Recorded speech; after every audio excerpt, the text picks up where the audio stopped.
by whom all kings reign, and princes decree justice, and from whom alone cometh all counsel, wisdom, and understanding. We, thine unworthy servants, here gathered together in thy name, do most humbly beseech thee to send down thy heavenly wisdom from above, to direct and guide us in all our consultations. And grant that we, having thy fear always before our eyes, and laying aside all private interests, prejudices, and partial affections, the result of all our counsels may be to thy glory of thy blessed name, the maintenance of true religion and justice, the safety, honor, and happiness of the king, the public weal, peace and tranquility of the island, and the uniting and knitting together of the hearts of all persons and estates within the same, in true Christian love and charity, one towards another, through Jesus Christ, our Lord. Amen.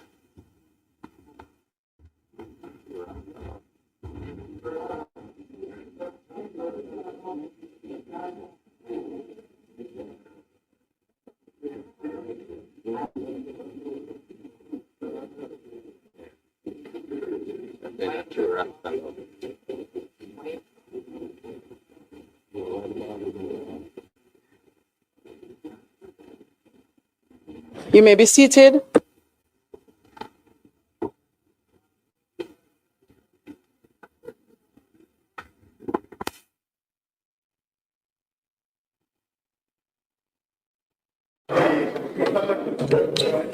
This Honorable House now resumes its sitting. I wish to warmly welcome all members to this sitting of the Honorable House of Representatives for today, Tuesday, March 17, 2026. Today, we will continue the budget debate for the financial year 2026-2027, and we will hear from the Leader of the Opposition and Member of Parliament for St. Andrews South as he makes his contribution to the debate.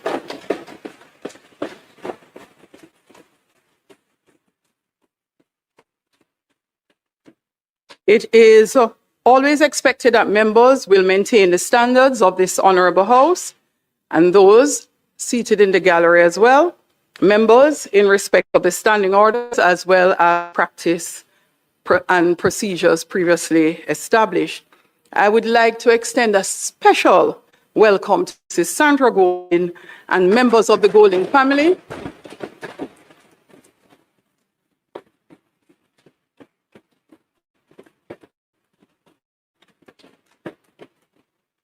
We are also joined today by members of the Diplomatic Corps, private sector representatives, and representatives of the St. Andrews South constituency. Welcome to the houses for all.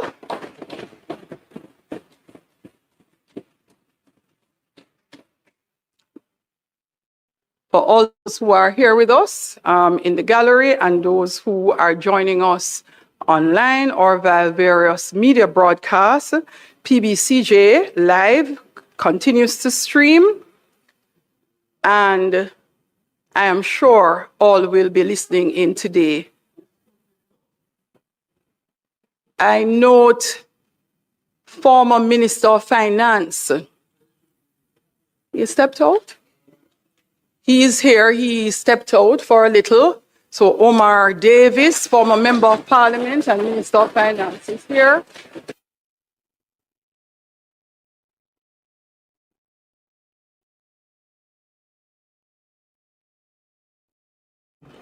I don't know. I think that former Member of Parliament, Maurice Guy, just loves to come here to see me.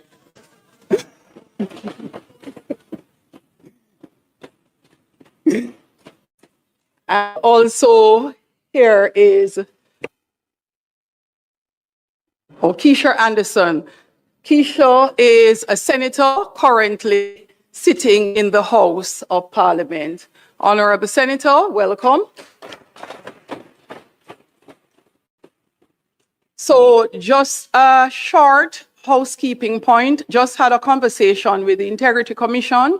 This relates to all senators, all members of the House, and for those who may have sat in the last election as councillors in the by-election.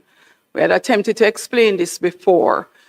Members, you are not required to submit any returns to the Integrity Commission as at 31st December 2025, which would normally have been due on the 31st of March 2026. The reason is the submissions we made as at September stands as the submission, and those will last us until March of 2027, when we will submit for 31st December 2026. So for those persons who have started to send their declarations to the Integrity Commission, they will be returned to you. And for those who have not yet done so, please do not. I will ask the clerk to send a note out, as well as a reminder to members of the House and the Senate. However, members, please be aware that at any time the Integrity Commission can request information from you. So persons' personal situation may be different. You may be involved in companies where the information may not have been available as at September, but is available for December, and therefore you would need to give those updates when they come to your attention. Members, I hope you enjoy today's sitting, and I hope, even with the noise, all heard as it relates to the Integrity Commission what is required of you. Clerk, call of the roll. Mr. Clark, Mr. Green, Dr. Holness, Dr. Chang, Mrs. Williams, Mr. Bartlett, Ms. Grange, Dr. Tufton, Mr. Mackenzie, Mr. Montague, Mr. Vaz, Mr. Chuck, Mr. Charles Jr., Mr. Morgan, Ambassador Marks, Mr. Samuda, Dr. Wheatley, Mrs. Cuthbert Flynn, Mr. Terrelong, Mr. Witter, Mrs. Dalrymple Filbert, Miss Morrison, Miss Lee, Mr. Donovan Williams, Mr. Main, Miss Crawford, Mr. Delroy Williams, Miss Hamilton, Mr. Sivrite, Mr. Azan, Mr. Brown, Dr. Brown Burke, Mr. Buchanan, Mr. Bunting, Miss Burchell, Dr. Campbell, Mr. Cousins, Mr. Crawford, Miss Daly, Dr. Dawes, Mr. Golding, Mr. Gordon, Mr. Hales, Mr. Hines, Mr. Jackson, Miss Jess, Mrs. Malahoo Fort, Mrs. Miller Bennett, Mr. Morris, Mrs. Nita Garvey, Mr. Newell, Mr. Paulwell, Mr. Phillips, Miss Perkis, Mr. Robertson, Mr. Robinson, Dr. Russell, Miss Shaw, Mr. Smith, Mr. Dwayne Vaz, and Mr. Warmington. Thank you, Madam Speaker. Thank you, Clerk. House Leader.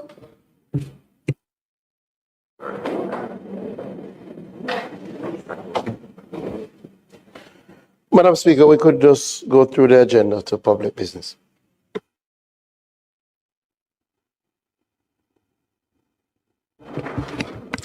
Statement by ministers, announcements, bills brought from the Senate, petitions, papers, reports from committees, notices of motions given orally, questions and answers to questions, motions that may be made at the commencement of public business requiring notice, motions relating to the sitting of the House, motions for leave to introduce bills, presentation of bills without leave of the House first obtained, public business. House Leader.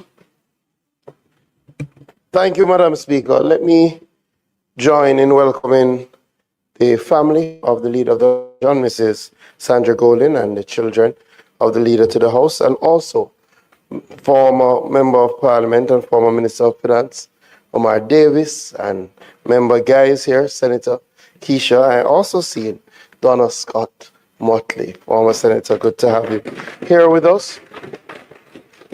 And other members of the diplomatic corps that may have joined us. Today we will continue the budget debate with the contribution from Mr. Mark Golden, Leader of the Opposition. I ask that he be allowed to speak until the completion of his presentation so that the time be suspended. Those in favor? Aye. Those against? Ayes have it.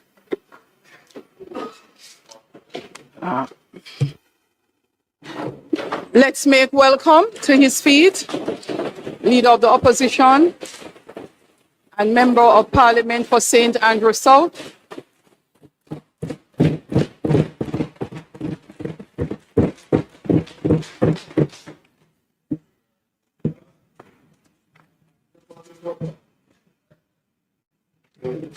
Thank you, Madam Speaker. Madam Speaker, I just want to begin by thanking God Almighty for his blessings, for having enabled us all to be here, and for having enabled me to continue in the role that I play. And may he continue to show us his love and bless us with strength and commitment to do right by our beloved country, Jamaica.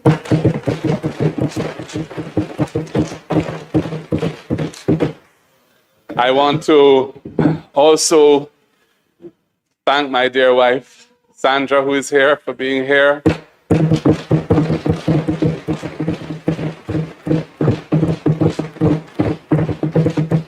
Two of my children who are here as well, Tasman and Benjamin. And I want to thank the former parliamentarians who've come today, especially, well, all of them. But a special word for Dr. Omar Davis. It is very wonderful to see you, sir. I want to acknowledge the members of the Diplomatic and Consular Corps who are here, and members of my constituency executive, my two councillors, Sarah Marshall and Louise Newland. We have some senators here as well who are parliamentarians. And of course, my colleagues on both sides of the House. It's a pleasure working with you at all times, good and bad. And I particularly want to thank those on this side who have continued to provide me with their full support and enable me to do the work that I do as effectively as I can.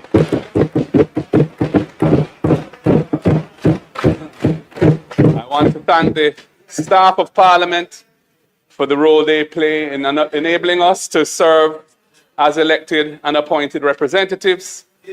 And I know that their situation is not always easy, but we appreciate very much the effort that they put in to enable us to do what we do in this House and in this chamber. So I thank them again. Madam Speaker, the change in political landscape of our great island that occurred in September of last year has profoundly altered the trajectory of Jamaica's future. The result ensured that this budget speech, which is my fifth as party president and leader of the opposition, is delivered from a platform of strength, momentum, and national validation.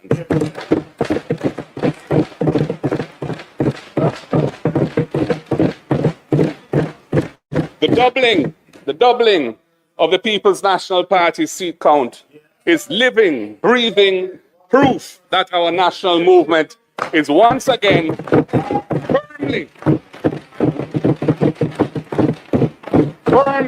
on a path to assuming the responsibilities of government. The work put in since 2020 has borne bountiful fruit and reset deep roots in all corners of Jamaica. It is now surely a matter of when, not if.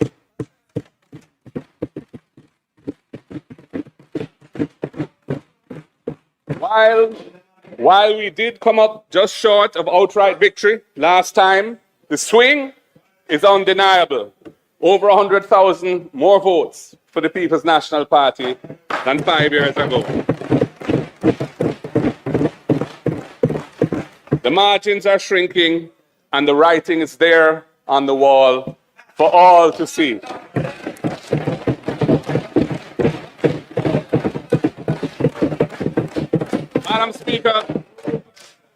Madam Speaker, the 2025 general election ushered in a new generation of parliamentarians, along with several who had suffered temporary setbacks in the COVID election of 2020. We have dynamic, energized, and eager new faces to deliver. These voices ranging from the grill in the west to the eastern tip of Portland, and they have connected with voters and empathized with their needs, their goals, and their dreams. Unlike so many of the debutants seen in this House after the 2020 COVID election, they are very much here to stay.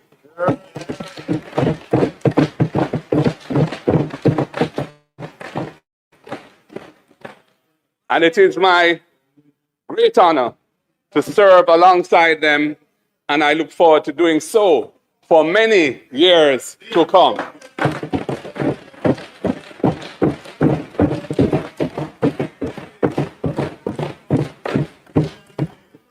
The combination, Madam Speaker, the combination of these youthful, ambitious souls with the experienced and slightly more grey hands of the previous generation, including myself and my fellow long-term PNP stalwarts, has created a parliamentary team for the times that we are living in, ready to hold this government to maximum accountability and to guide the direction that this House flows in, even from these opposition benches.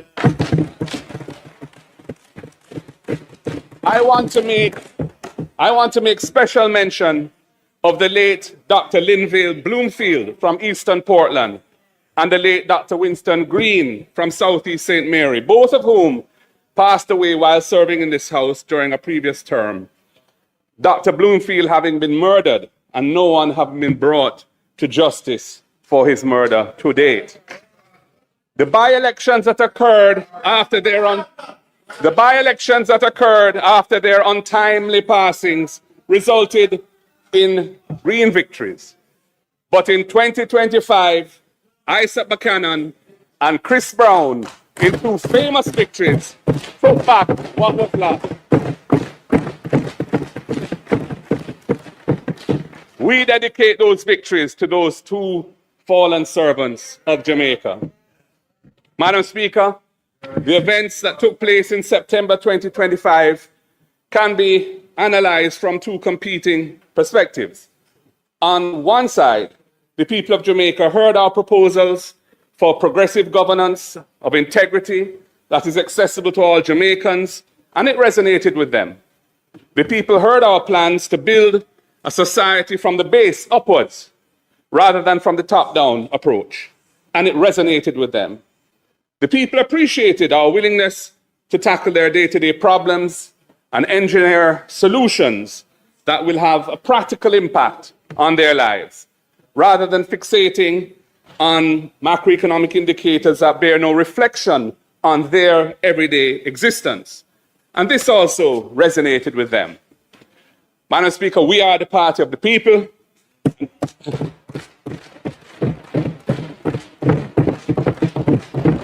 And the people saw our eyes firmly locked on the future. They saw the government looking out for themselves and their interests, and contrasted that with the solution-oriented approach from the party of the rising sun. And while we came up just short, and only a few members on that side know the truth as to why, the writing, as I've said, is very much on the wall. Madam Speaker, gone are the days of intense partisan quasi-authoritarian governance that held sway when the opposition only held 14 seats. Gone are the days of arrogant sneers from the government benches when certain politically aligned media houses flood the airwaves with misinformation about disunity on this side. Well, they are now solid like a rock.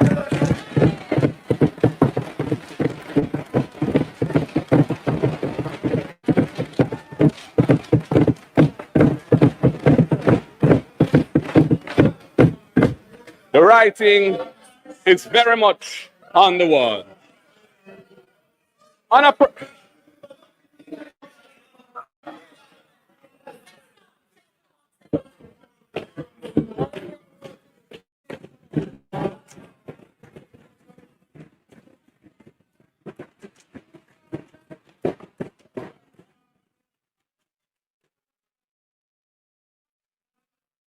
glad you made it.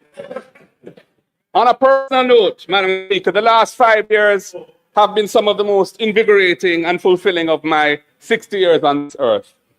It has been a great honor to fight for the rights and defend the interests of each and every Jamaican from each and every background, including, as I've said, the additional 100,000 voters who came on board with us last September. We will not let you down.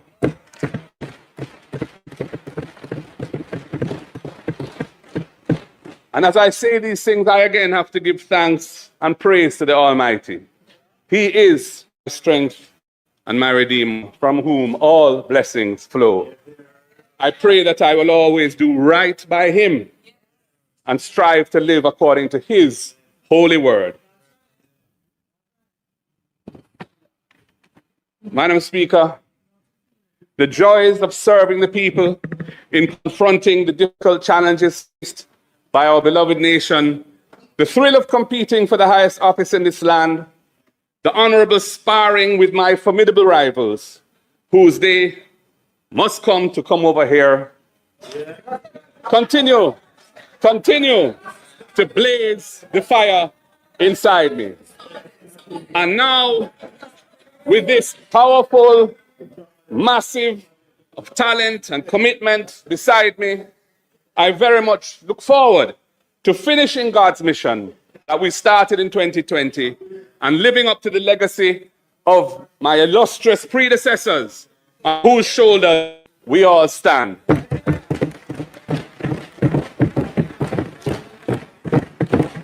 And we will do this by bringing a new era of innovative, strategic, caring, and honorable governance to this great nation.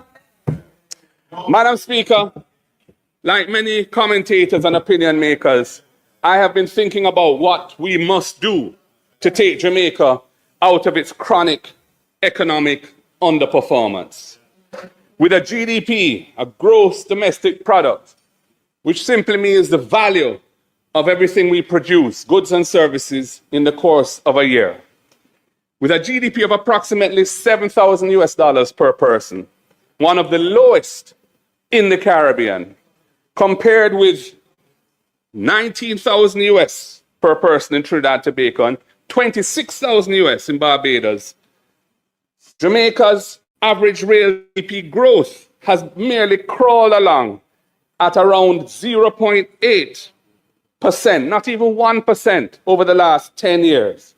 The Jamaican economy is clearly not delivering for our people. Economic underperformance narrows fiscal space, so that despite the relative low debt to GDP ratio in the range somewhere in the 60s now, 60% range, that Jamaica has achieved with immense sacrifice of our people over the past 14 years, we are still only able to deliver budgets with central government capital expenditure of 2 to 3% of GDP, a substantial portion of which, sometimes over a third, remaining unspent at the end of successive fiscal years due to various inefficiencies. Much of our road network remains in a deplorable state.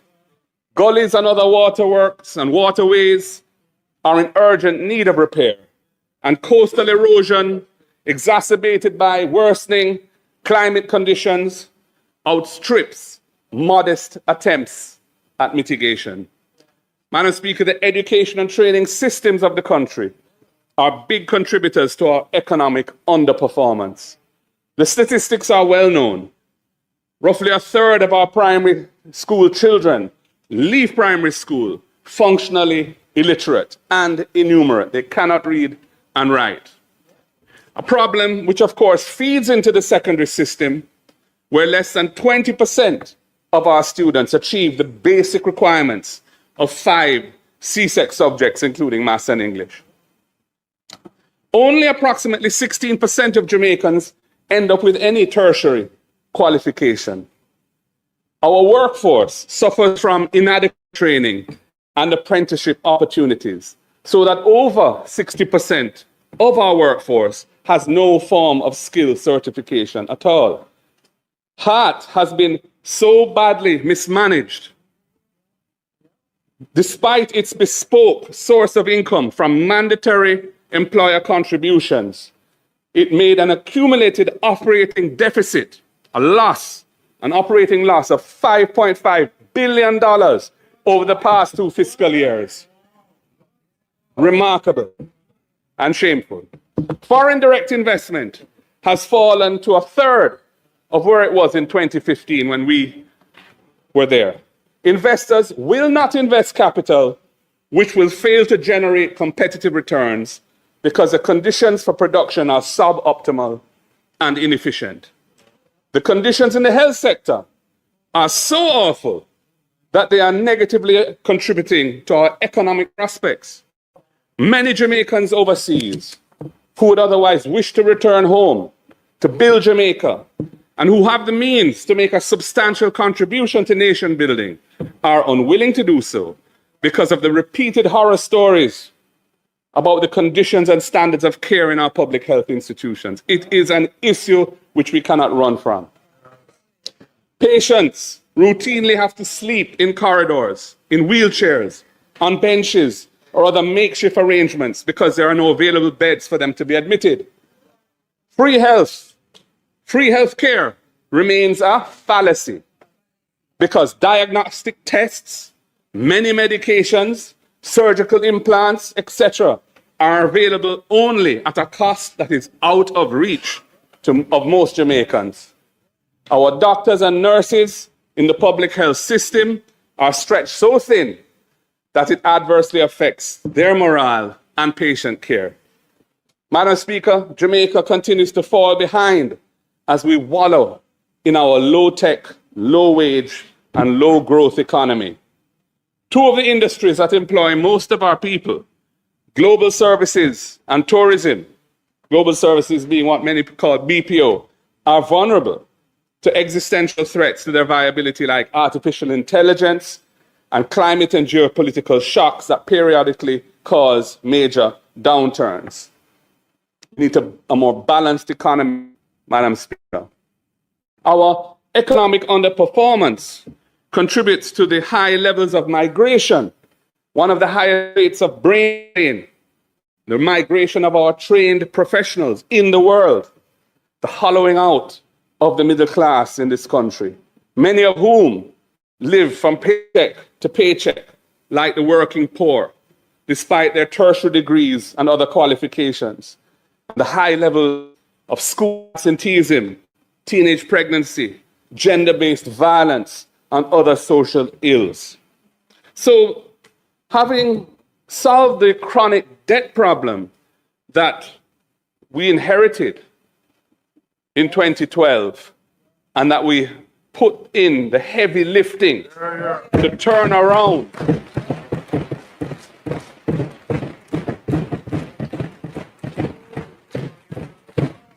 and I pause because I have to acknowledge the work that was done in the last PNP administration under the leadership of Portia Simpson Miller, most honorable, and Dr. Peter David Phillips as finance minister. Jamaica was heading off the cliff under the previous JLP government. We were unable to even sit the IMF tests, much less pass them. Our name was mud in the international financial community. It took us a year once we came back to office to persuade the financial community that we could be trusted with a new program. And we delivered on that program for Jamaica, and Jamaica has borne fruit from the work we did.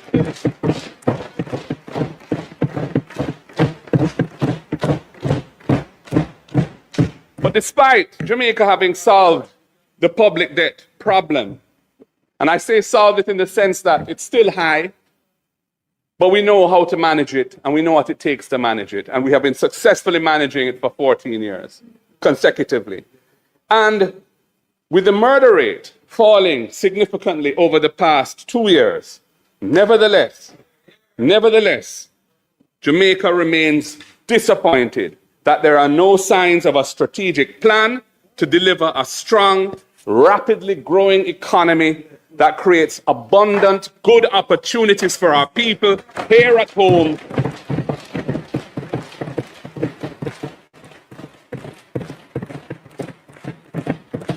and attracts the return of Jamaican talent residing abroad. So, Madam Speaker, how do we lift ourselves out of this chronic economic lethargy? At the core of the solution is integrity. Honesty in what we say and do is the foundation of trust and confidence. A commitment to accountability and being transparent in how we govern and what we do in the name of the people as the servants of the people. We must strengthen, not weaken or undermine, the national institutions that were established to promote these principles. And we must hold perpetrators accountable for corruption.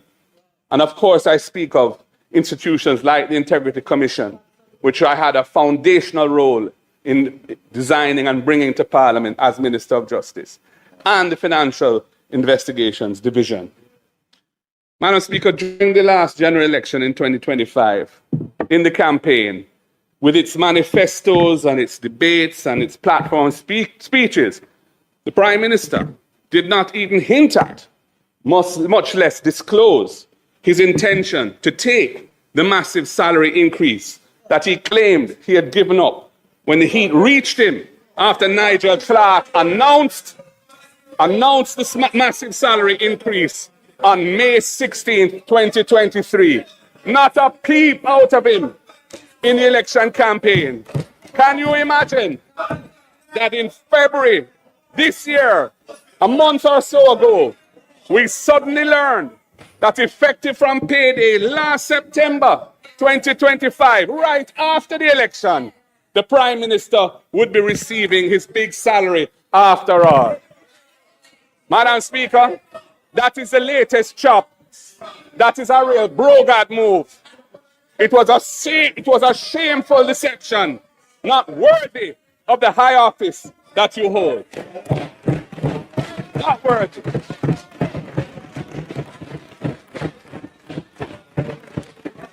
Madam Speaker, as leaders,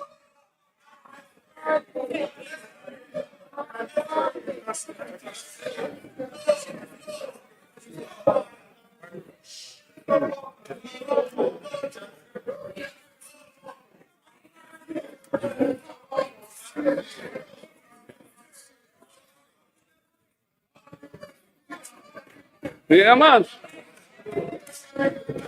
Madam Speaker, as leaders, we must hold ourselves to a high standard.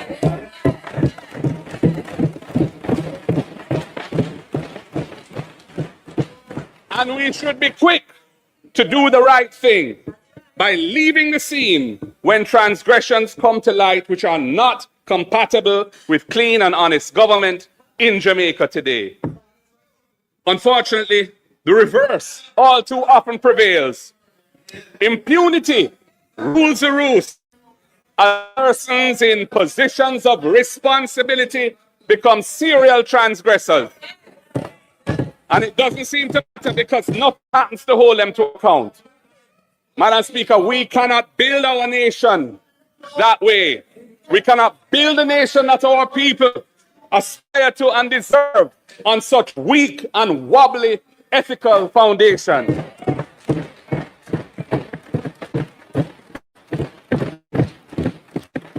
That is why we on this side have signed the Leadership Code of Conduct produced by the Integrity Commission.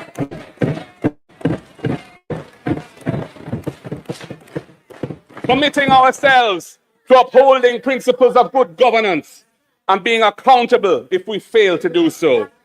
You should be further strengthening the anti-corruption arsenal by introducing the important tool of unexplained wealth audit to further reinforce the tools available to law enforcement now for recovering illegally obtained income and wealth. That was agreed upon by both sides in 2019, but you have cast it asunder. Why have you abandoned the procedures of impeachment of parliamentarians and other holders of high office that former JLP Prime Minister Bruce Golding tabled in this House in 2011, and I updated by tabling a private member's bill in 2021? Why are you not pursuing procedures for the recall of non-performing elected representatives to ensure that there are consequences when conduct and performance fall below what is acceptable in a free and democratic society based on the rule of law? Why?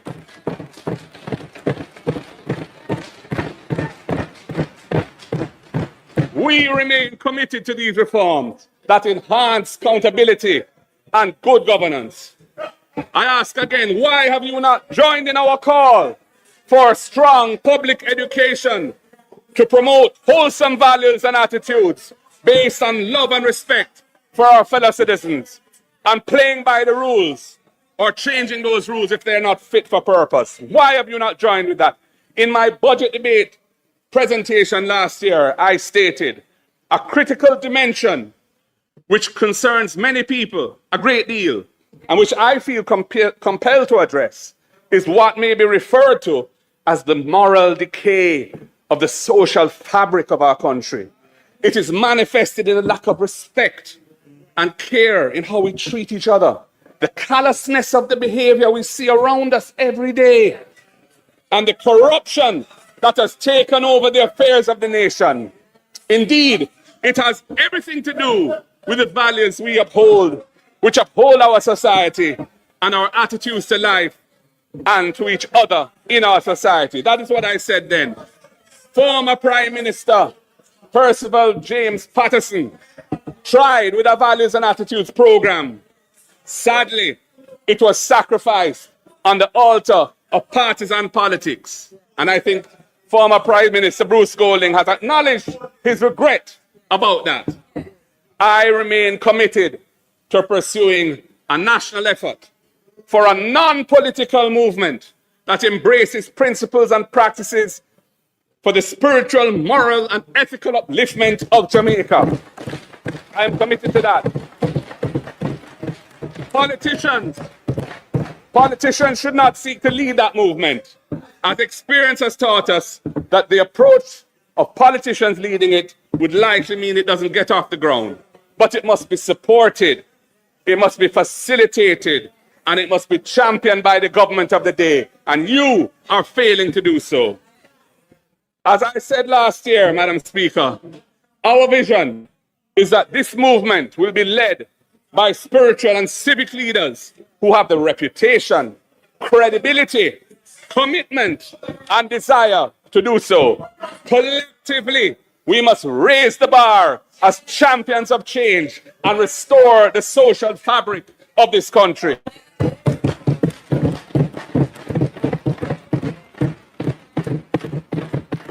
If we can do that, it will make it so much easier to overcome our challenges and achieve our economic and social goals.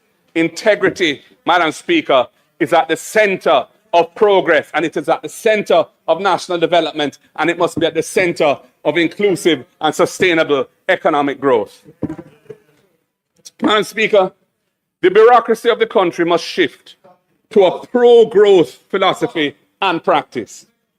The procurement system urgently needs to be reformed so that it does not unduly delay the execution of projects and programs. Madam Speaker, the government has been delinquent in doing this. As it stands today, the bureaucracy always errs on the side of cautious control. I'm going to repeat that because it's an important point. As it stands today, the bureaucracy of Jamaica always errs on the side of cautious control when our chronic low growth situation requires bold steps forward. And I'm glad to see the Prime Minister applauding that point. The current arrangements are a big impediment to national development. Capital investment, especially in infrastructure, is a key input for stronger economic performance. But year after year, as I've said, the capital budget is pared back because of a failure to execute capital expenditures on a timely basis. In the current fiscal year, 25-26, now ending, for example, the original budget was for $62.6 billion of capital expenditure. But that has been revised down in supplementary estimates to $55.4 billion. And in the prior fiscal year, 24-25, the original budget was for $80 billion of capital expenditure, and that ended up being $62 billion. In the fiscal policy paper, slower than anticipated project execution is given as the main cause of this underperformance. Slower than anticipated project execution. We are not sufficiently focused on tackling these inefficiencies. The sloth is reflected in our legislative process, Madam Speaker. Laws of strategic importance that require urgent amendment or passage remain on the books for years without the problem being addressed. And there are many examples of this, and I'm going to mention 5. The amendment to the companies legislation to facilitate the migration to Jamaica of companies incorporated abroad. A bill was tabled by this government, I think 3 or 4 years ago, that would have done that. Not a word since. Secondly, the amendments to the 2022 firearms legislation to address the impact that it's having on the backlog in the criminal justice system. It needs to be fixed because it is causing big problems in the criminal justice system. Thirdly, the new Customs Act that entered Parliament over 5 years ago still hasn't made it into law. We're talking about the logistics, we're talking about trade, we're talking about the impetus for economic growth and development, and we can't get these critical laws passed in a timely fashion. Fourthly, the amendments to laws governing teenage promiscuity, which are throwing hundreds of adolescents before the courts each year, despite the 2018 reform recommendations of the Joint Select Committee, which I was on and some of you were on, which reviewed these laws. These should be fixed urgently. And fifthly, the legislation to establish the National Reconstruction and Resilience Authority, NARA. The vehicle announced last year to drive post-Melissa reconstruction, but remains currently a mere department within the Office of the Prime Minister, with no legislative framework, no statutory powers to enable it to pierce through the knotty bureaucracy and drive rapid transformation reconstruction. Madam Speaker, this legislative inefficiency negatively impacts our economy and our society.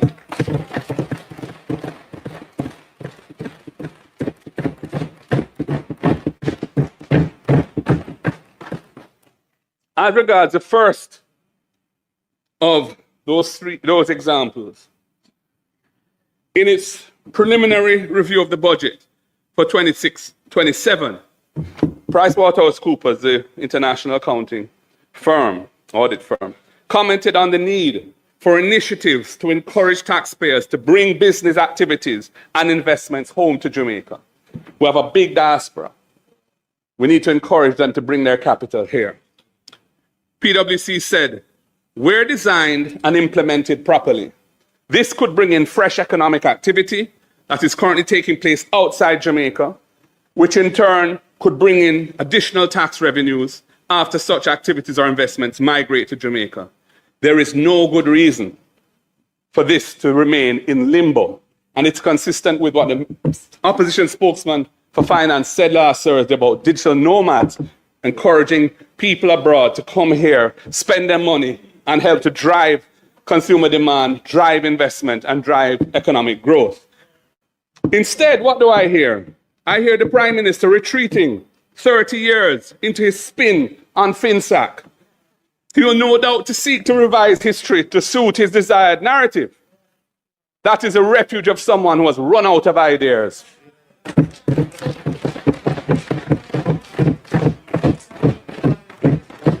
And Madam Speaker, he should have delivered the report that his government wasted over $150 million on and never delivered about that story of FinSat. That report has never been delivered. Madam Speaker, the Prime Minister's narrative cannot help Jamaica move forward in this perilous time.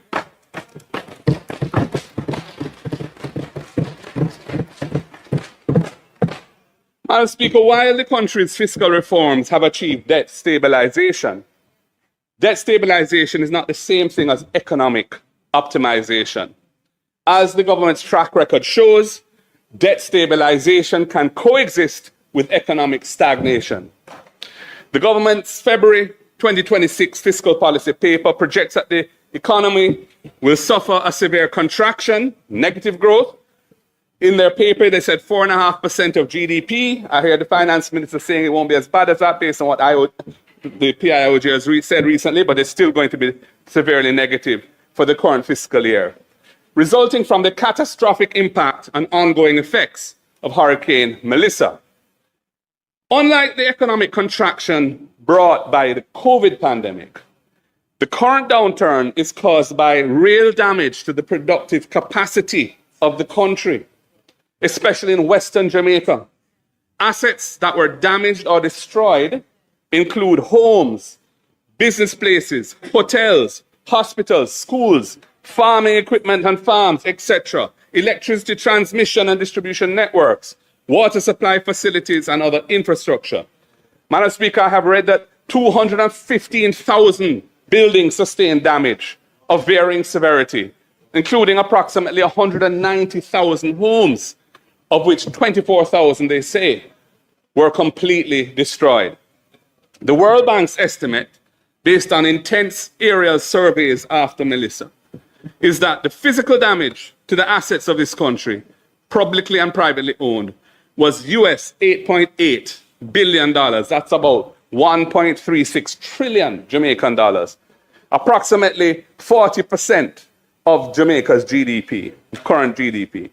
The Planning Institute of Jamaica, PIOJ, has more recently indicated that when economic losses and various additional costs are included, the total loss to Jamaica from Melissa is US $12.2 billion, which is 1.98, nearly 2 trillion Jamaican dollars, or approximately 56% of GDP, 56%.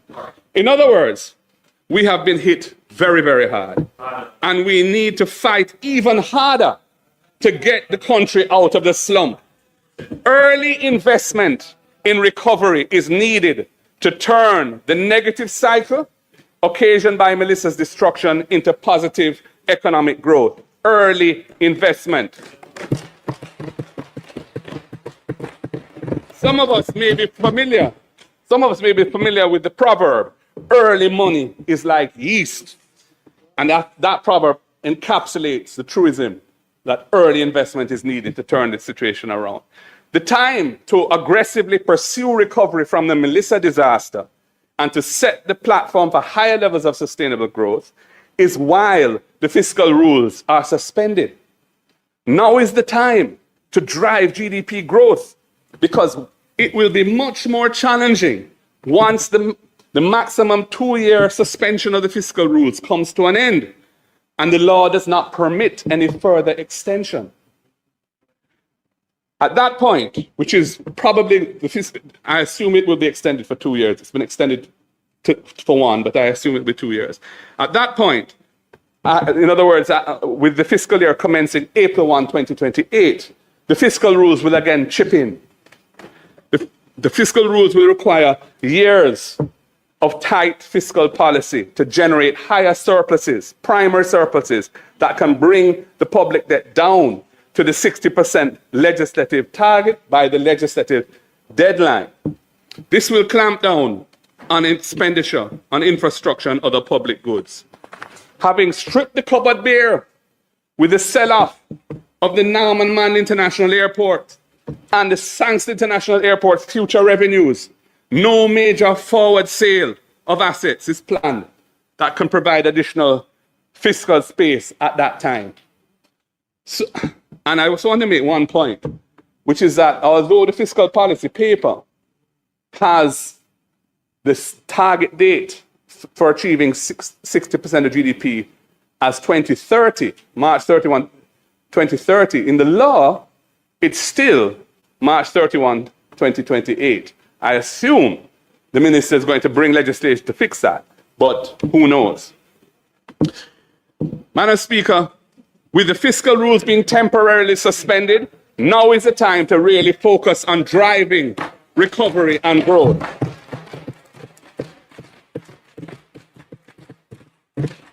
However, that is not the strategy that the government is pursuing.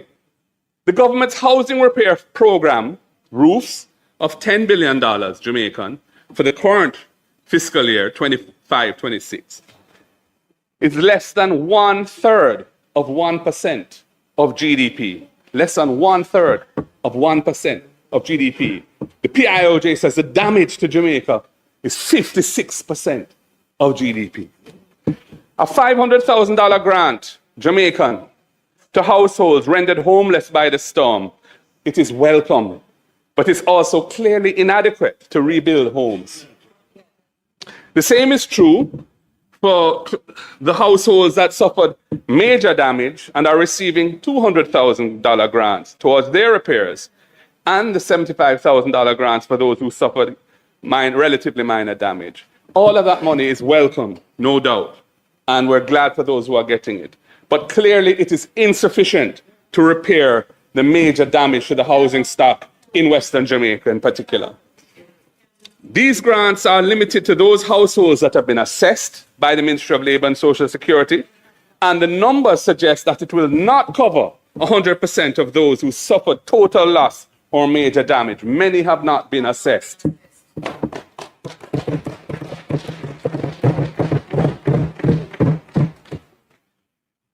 $5 billion out of the $10 billion has been allocated to those whose homes have to be totally rebuilt, which implies support for only 10,000 households of the 24,000 homes that we are told have been totally destroyed.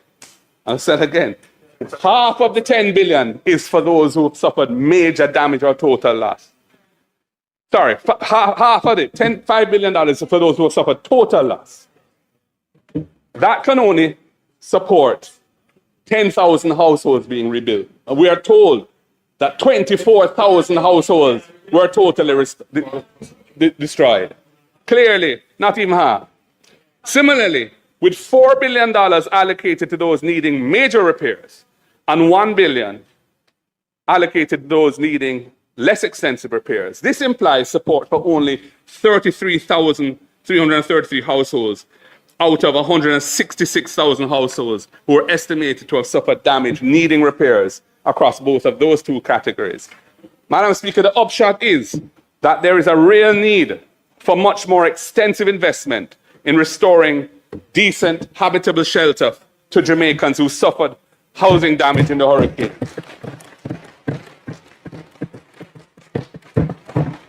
Much of that damage is uninsured. Homes that receive only partial repairs and are not restored to full habitability will mean families that are hobbled by unplanned housing repair costs for months and years to come. This will only reduce their disposable income to spend on the ordinary needs of life and feed into further economic malaise, the various manifestations of poverty, and worsen the growing problem of mental illness. The ROOFs program also appears to ignore the element of resilience in its design. Merely handing out grants of amounts which are manifestly insufficient to cover the cost of adequate repairs, guarantees that households resort to the least cost approaches to effecting those repairs because the money not enough, so they have to make it stretch. This is clearly short-sighted, Madam Speaker, as Jamaicans should be using construction materials and techniques that will make their homes more resilient to future climate disasters than they were before.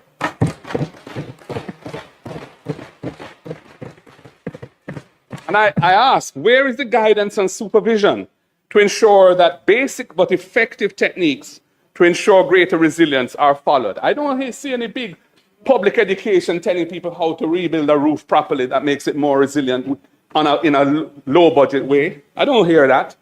Where is the monitoring to ensure the use of bolts rather than nails and straps and other relatively low-cost construction inputs to provide greater resilience to hurricane winds and rain? I don't see it. That was 25-26, Madam Speaker. What are we to expect from the budget for the coming 26-27 fiscal year?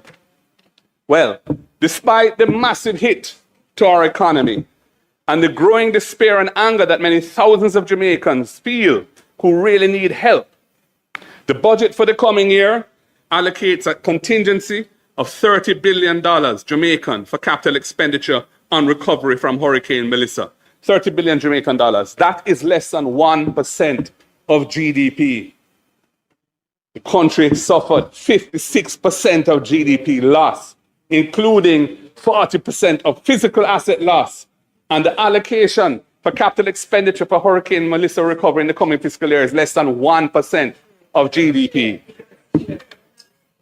The budget also brings a tax package of $18 billion at a time when the economy is reeling from Melissa and the war in the Middle East is threatening to drive up the cost of living. This is not a budget to drive economic recovery. And, Madam Speaker, when you look at the fiscal policy paper that the government tabled in February last month, it projects negative real GDP growth of 0.5% negative of GDP for the coming fiscal year, 2026-27. And this is not surprising, as the tax package will reduce disposable incomes and further constrain consumer demand. And I have a bit more to say on some of those measures shortly. This aspect of the budget will therefore be pro-cyclical in its effect. What does that mean? It will suppress consumer demand and reinforce the downward spiral of the economy rather than pushing against the downward spiral to turn it into a virtuous circle. It is pro-cyclical instead of counter-cyclical when the cycle is heading in the wrong direction. This could not come at a worse time because the war in the Middle East is driving up oil and gas prices. And it's not just oil and gas prices. It is going to include fertilizers. It's going to include plastics that are used in manufacturing and so many other things, because in that area, the Persian Gulf, natural gas production is being shut down. Oil and gas can't escape. And it is part of the whole supply chain for the food production of the world and the manufacturing production of the world. Petrochemicals are a critical ingredient in fertilizers and in pharmaceutical drugs and so many other things. So we're really looking at a dread situation. The combination of the post-Melissa hardship, the Middle East war, and the government's tax package is a toxic cocktail. Toxic. It will be bitter medicine to the Jamaican people. And Prime Minister, you need to tell the people when you speak on Thursday what your plans are for protecting the society from the impact of this Middle East war, especially those who are still struggling to get their lives back together after Melissa. That's what the people want to hear from you, not Finsa. You want to talk about Finsa? Bring the report. Bring the report and let us debate Finsa. Bring the report and let us debate Finsa. Madam Speaker, as expertly outlined by the opposition spokesperson for finance last Thursday, the government was not forced into this tax package. It was not forced into continuing to extract funds from the National Housing Trust. There are other options and a better way forward is possible.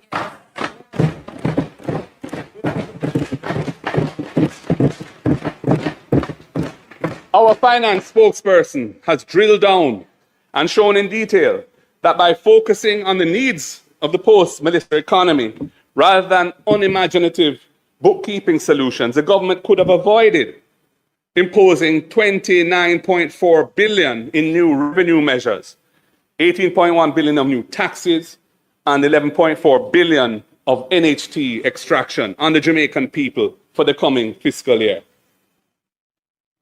As he has shown, there is a better way. The impact on the debt to GDP ratio of financing the gap without resorting to additional taxation, minimal, a mere 0.44% of GDP. Our approach would leave more money in the pockets of the Jamaican people and more reserves in the National Housing Trust to help reverse the negative GDP growth that Jamaica is now suffering and drive recovery at a faster rate. We have a better plan. A better plan. Madam Speaker, looking at the tax measures, they are problematic. 10.1 billion Jamaican dollars of tax package is on sweetened beverages and will mainly come out of the pockets of low-income households. Similarly, 3.6 billion Jamaican dollars is increasing as an increase in the Environmental Protection Levy, the EPL, which will be borne by consumers again when manufacturers and importers pass on those costs to consumers. Jamaicans are already facing hard times with a cost of living crisis after the Melissa disaster. It's going to be made even worse by this tax package that the government is imposing on the people. And it's coming at a time when the Middle East war is going to start giving us a severe beating as well. These revenue measures will have an inflationary impact, pushing up the cost of living on the Jamaican people at a time when the cost of living is spiking due to the war in the Middle East. As I've said, bitter medicine is on its way. As our finance spokesman pointed out, despite the way that these measures have been sold to the public, neither of the taxes on sweetened beverages or the Environmental Protection Levy, neither of them is designed in a way which will improve public health or support environmental causes, neither of them. The tax on sweetened drinks is imposed on the volume of liquid in the container, not on the amount of sugar in the liquid in the container. And therefore, it provides no incentive for beverage manufacturers to reduce sugar content. Furthermore, the mere fact that the government intends to collect this tax, which is how it's funding its budget, shows that it intends for the beverages to be purchased anyway, so as to generate the tax. And they're not seeking to reduce consumption. And I wanted to show you. Give me a bottle. This bottle of water contains 500 milliliters, which is half a liter. And it costs $100 on the street or in a corner shop. 2 of these bottles of water make 1 liter and cost $200. A liter of gas at the pump is $185. Water costs more than gas in Jamaica.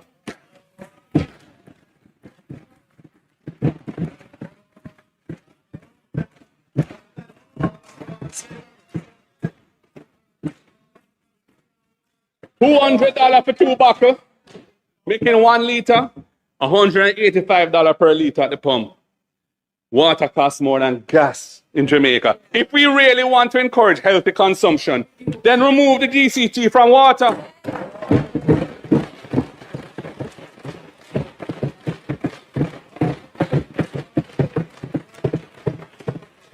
And other healthy alternatives so that the people can afford to buy them. The Environmental Protection Levy, the EPL, has nothing to do with environmental protection. Despite its name, the money goes straight into the consolidated fund as general revenue. It's not earmarked for any environmental cause whatsoever.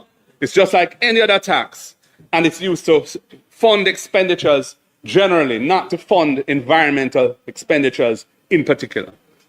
Furthermore, the announced change to the EPL will favor importers and make local manufacturers less competitive, and that is a very bad thing. We need to encourage local manufacturing and value added here, not importing value added from abroad.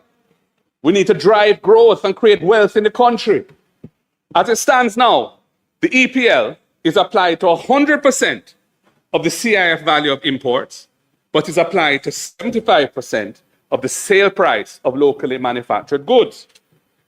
This differential, 100% on the imports, CIF value, 75% on the sale price of locally manufactured goods, that differential recognizes different positions that are occupied by importers and manufacturers in the local supply chain. Importers add their profit margin to the CIF value, and there then may be additional margins added by distributors and possibly retailers.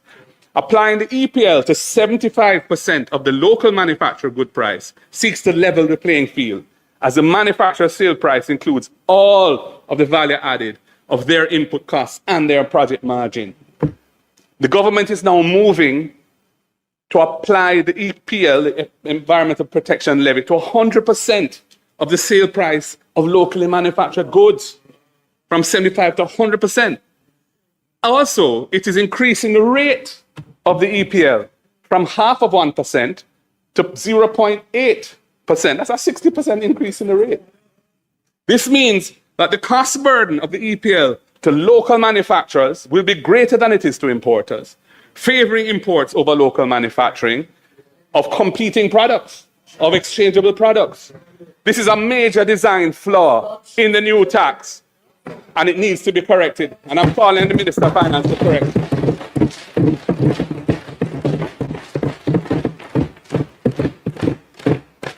Madam Speaker, in the Minister's Revenue Measures Ministry Paper number 17, the Minister of Finance said that the government is putting GCT on digital services and intangibles purchased from overseas providers by consumers in Jamaica.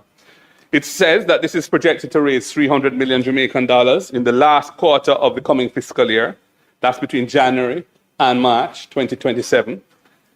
And $4.2 billion in the following fiscal year, 27-28. But in her budget speech last Tuesday, the minister spread confusion and muddied the waters by seeking to justify this new tax as protecting local retailers.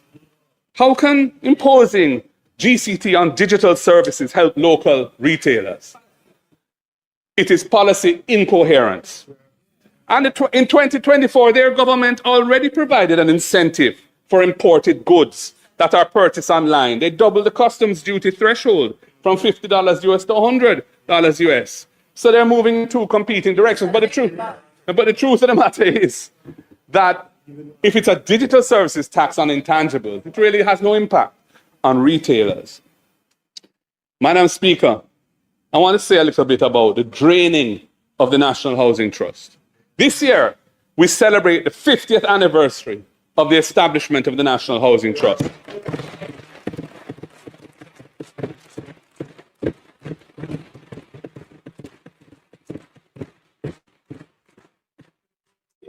It was and is a transformational institutional innovation of the late great Prime Minister Michael Joshua Mann.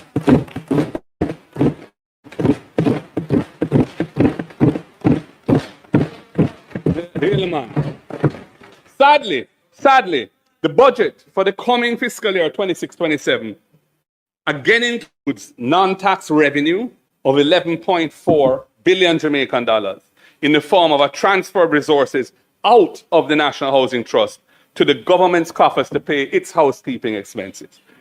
We must recall that this was originally introduced in 2013 as a temporary 4-year measure ending in 2017. It was written into the law as a 4-year measure. It was necessary at that time because we were at the height of Jamaica's debt crisis, when Jamaica was required to achieve primary surplus targets of 7.5% of GDP each year to turn the economy onto a path of debt sustainability. Remember at that time, the debt was not at 140 odd percent, not 60 odd percent where it is now. And that was necessary. And it achieved that. And I must tell you, I was in cabinet at the time. We were all very concerned about it. An international accounting firm, independent firm, confirmed to us in writing at the time that the removal of the 11.4 billion per year for 4 years would not undermine the operating performance of the National Housing Trust because of the surpluses it had and the pace at which it was rolling out investment. That is the only basis upon which we were prepared to move with it. 4 years and 4 years only. And it achieved the objective. And Jamaica was able to discontinue the borrowing relationship with the IMF in 2017 at the end of our program. Despite those circumstances, the then opposition vehemently criticized it at the time. Vehemently. They even likened it to a bank robbery. And the leader of that party, Andrew Holness, who is now the Prime Minister, said he would never let that happen. He said he would ring-fence the National Housing Trust to prevent its resources from being taken by the government. And he committed to reversing it should he become Prime Minister. Well, he became Prime Minister in 2016, and they have proceeded to amend the law twice to extend it by a further 8 years. And in the throne speech last month, them said they're going to take it for 5 more years again. Oh my God, his words were utterly false. Utterly false.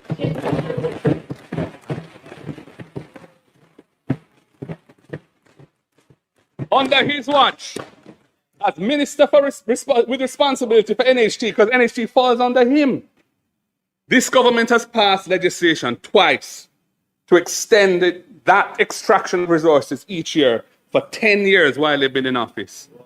In fact, since they came to power in 2016, they have withdrawn $114 billion from the NHT as non-tax revenue. And this continued over that period, despite Jamaica needing to increase the construction of affordable houses by 15,000 per year to satisfy the unmet demand. And despite Jamaica having left the IMF borrowing program in 2017, they have no excuse for it. Now the government, as I've said in the throne speech, has announced that it's going to extend it again for 5 more years. That means that they're going to reduce the financial base of the NHT by a further $57 billion over the next 5 years. At a time when Jamaica's housing stock in western parishes has been decimated by Melissa, these resources should be deployed by the NHT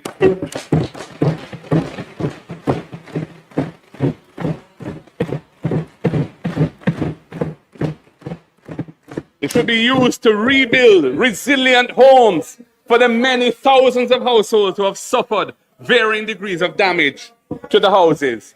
Many of them are NHT subscribers. This is not the time to be drawing the money out of NHT to balance the government's fiscal accounts. With a mere $30 billion, less than 1% of GDP allocated in the budget towards Melissa recovery expenditure in the coming fiscal year, the NHT should be empowered and mandated to play a much greater part in restoring resilient shelter in Western Jamaica.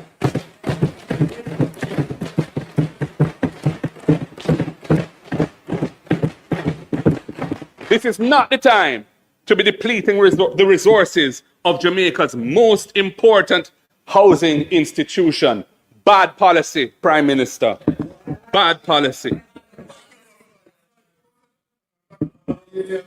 I move now, Madam Speaker. In the context of the need to drive recovery, I am concerned that the allocation of 100 billion Jamaican dollars for central government capital expenditure in the coming fiscal year is likely to be unspent, a good portion of it, given the chronic strictures of the procurement rules and other bottlenecks that have been impeding the effective execution of capital projects year after year after year. Madam Speaker, I believe it would be more effective to channel a part of these resources through the municipal corporations and agencies that operate at the community level, such as the SDC, Rather, Solid Waste and Water Commission in executing relatively small but urgent and needed tasks in the aftermath of Hurricane Melissa. These resources should be deployed to undertake the removal of fallen tree debris, restoring pedestrian walkways and footpaths, restoring fences around publicly owned properties, repairing catchment tanks, cleaning the intakes to springs, cleaning side drains and culverts, repairing broken retaining walls, and other small structural repairs and the like.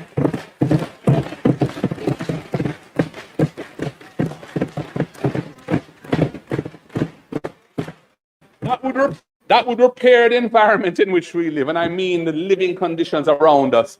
And it would repair the mentality of our people of the live in squalor and decimation from Melissa.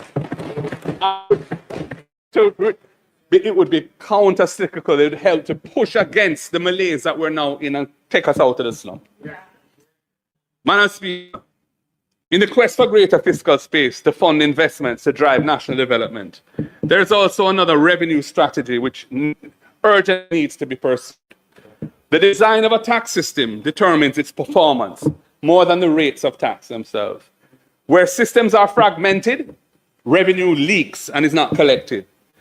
Where systems are integrated and digitally verified, compliance becomes automatic.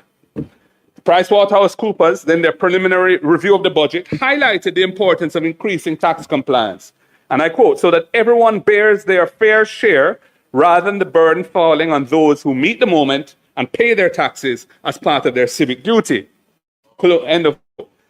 Madam Speaker, the next stage of Jamaica's economic reform should not be about increasing tax rates. That is lazy, unimaginative, and it's an approach being taken by this government which should change its path.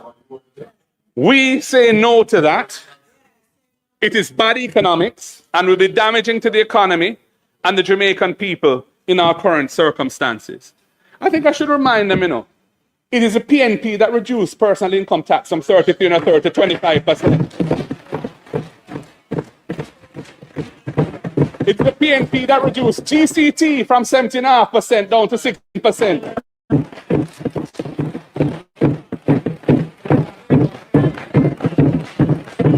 To mash down that level, we are a high tax. We don't believe in high taxes, but there are times when taxes are necessary, and it was necessary after Bruce Golding and Andrew Hollis drove the economy into a precipice. Fix it.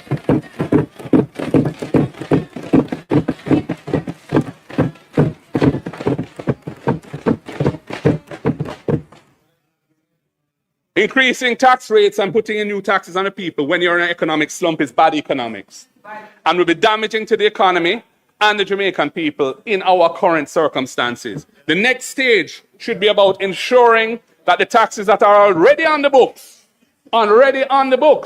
are fully and fairly realized. A revenue system should be judged by how much of what is legally due is actually collected consistently, efficiently, and equitably. Where leakage persists, compliant businesses and compliant consumers shoulder a disproportionate burden of the tax.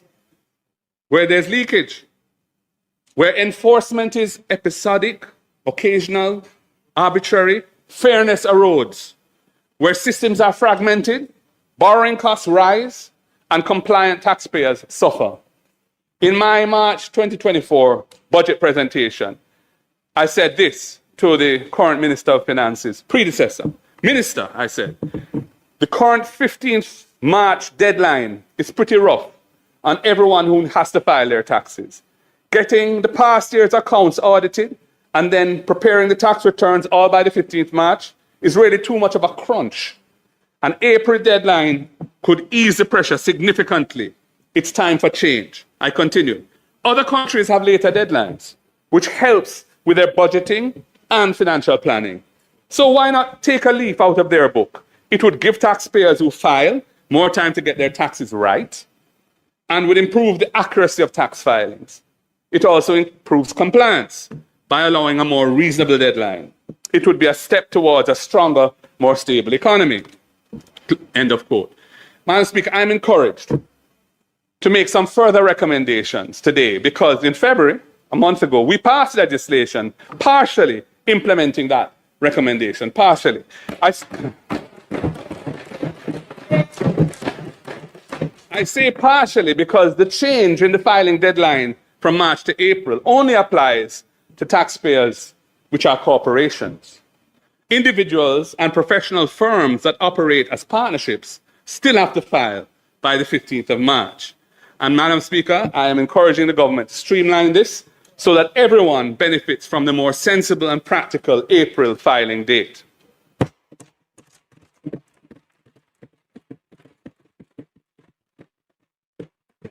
Madam Speaker, the success of the tax amnesty in the first quarter of 2025, a year ago, which collected 10.5 billion Jamaican dollars in outstanding taxes, illustrates the benefit of providing taxpayers with attractive mechanisms for coming forward voluntarily to settle outstanding tax matters and regularize their tax affairs. I support the call for a voluntary structured tax settlement program to be developed and implemented in Jamaica. It was, again, in Pricewaterhouse's circular on the current budget, and I think it's a very good idea. It should be supported. Jamaica also needs to seriously pursue a structural integration of systems so that tax compliance becomes automatic rather than discretionary. Some estimates, which I have seen, suggest that the improved realization across key revenue categories could yield up to 60 billion Jamaican dollars annually without increasing any tax rates or imposing any new taxes at all. Our finance spokesperson provided a telling example on Thursday last of how $8.6 billion of this can be achieved in the coming fiscal year. And, you know, the truth is that if we had a year to roll it out, we would collect a lot more than 8.6 billion. And he conservatively puts the 8.6 billion because he recognizes that it will take some months of concerted effort, serious management of the system, backed by serious political will to make it happen. But it could be done. GCT, General Consumption Tax, is Jamaica's largest indirect tax, and it is projected to generate 330 billion Jamaican dollars in the upcoming fiscal year. And the related tax, the Special Consumption Tax, SCT, is projected to generate another $113 billion Jamaican. The system requires businesses to collect these indirect taxes at the point of sale, hold it in their cash flow temporarily for a period, and then remit it later. That time lag creates opportunity for underreporting, inflated input credits, nil returns despite commercial activity, and fraudulent refund claims. Enforcement relies heavily on audits after the fact, and these are costly and necessarily selective and unevenly applied. Many countries have addressed this, not by raising rates, but by redesigning the tax architecture. Electronic invoicing systems are now standard across much of Latin America and parts of Europe and Asia, requiring invoices to be digitally validated in near real time. Every transaction is time-stamped. Every input credit must match a verified supplier invoice. Returns are auto-populated from validated data. That shift is transformative. It moves the system from post-event enforcement to transaction-level verification. The documented increase in revenue collections from implementing these systems actually range from 5 to 15%, depending on the level of previous compliance. For Jamaica, even a conservative projection of 2% improvement in effective GCT and SCT realization would yield $8.6 billion annually as our finance in the first year. And of course, it would pick up more as we ram compliance and really get everybody to adopt the system. Madam Speaker, no GCT or SCT rate increase is required, none. Just better system design. The government will likely tell us it isn't assured and it can't be done. That's what I expect to hear from them. Well, I'm here to tell you that with political will and effective management driven by dynamic and energetic leadership, it could and should be done without delay.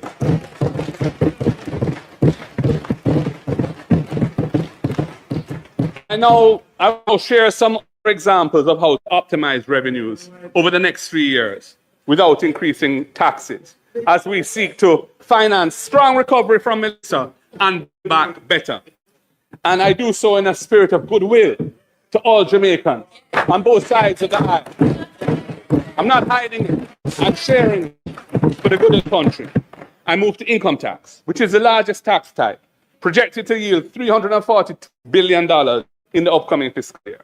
In this case, leakage flows from artificial loss positions, profit declarations that bear little resemblance to import volumes or sector margin, weak withholding adherence, and payroll inconsistencies. This is all sources of leakage in the income tax system.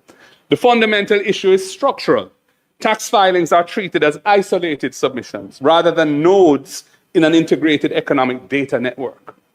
A modern compliance system would automatically link income tax declarations to GCT turnover data, customs import declarations, payroll filings, beneficial ownership records, director compliance histories, and municipal corporation approvals of projects and so on.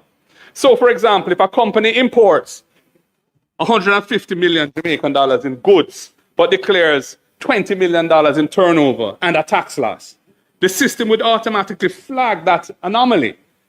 A 5% improvement in effective income tax realization would yield $17 billion annually. Again, this has nothing to do with raising tax rates. It's just about aligning data and getting people to pay what they owe.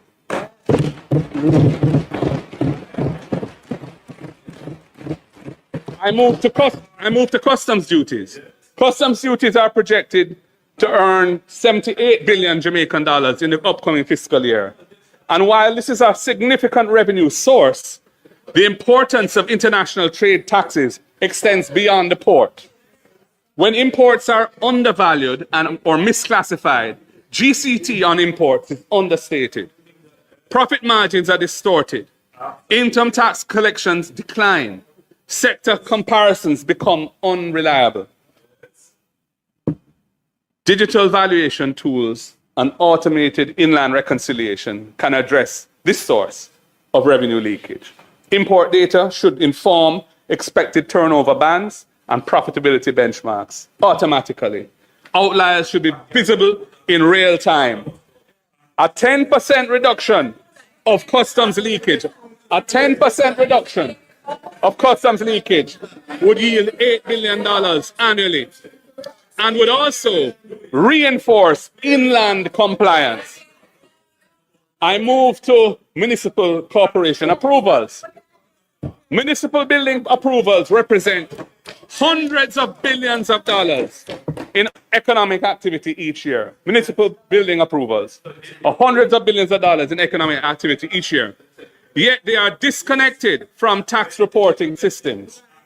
A developer may construct $600 million project while filing minimal GCT returns and declaring little or no income. And I think some of us in here probably know about that.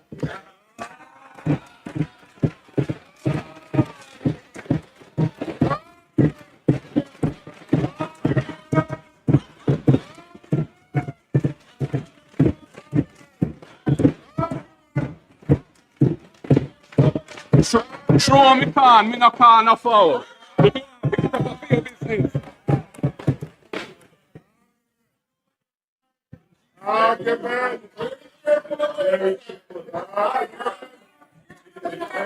Madam Speaker, connectivity is needed. Once a building permit is issued, the approved value of the project should be logged in the tax system. And returns should be auto-populated through a project disclosure section. Expected material purchases, contractor invoices, payroll should be benchmarked. It is estimated that correcting 5% of underreporting in these activities would yield $3 billion annually. We're leaving a lot of money on the table. Some are benefiting. It is a few. The many are suffering, and it needs to be fixed. Madam Speaker, in 2024, more than 5,000 work permits were approved in Jamaica. Yet permit issuance is not systematically reconciled with payroll, filings, or statutory contributions. If a company holds 10 active work permits but files payroll for only 10 employees, that discrepancy should trigger an automated review. Fixing this could generate $250 million annually, reinforcing a simple principle that every compliance node must connect. It's about connectivity. In summary, Madam Speaker, if well executed and taken together, these systematic reforms could yield additional revenue per year of close to 2% of GDP without increasing taxes. This is not incremental reform.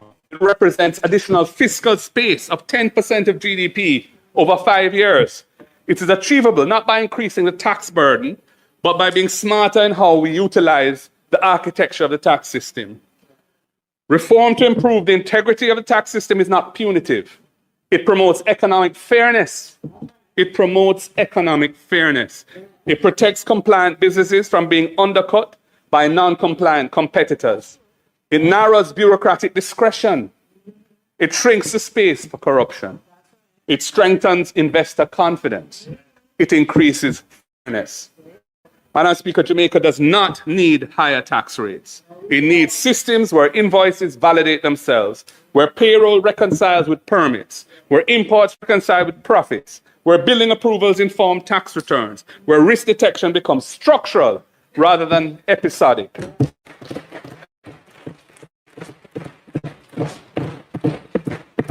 So, Madam Speaker, we think that revenue integrity should be a priority on the fiscal agenda, rather than burdening the population with new taxes in an economic slump, which is what this government is doing.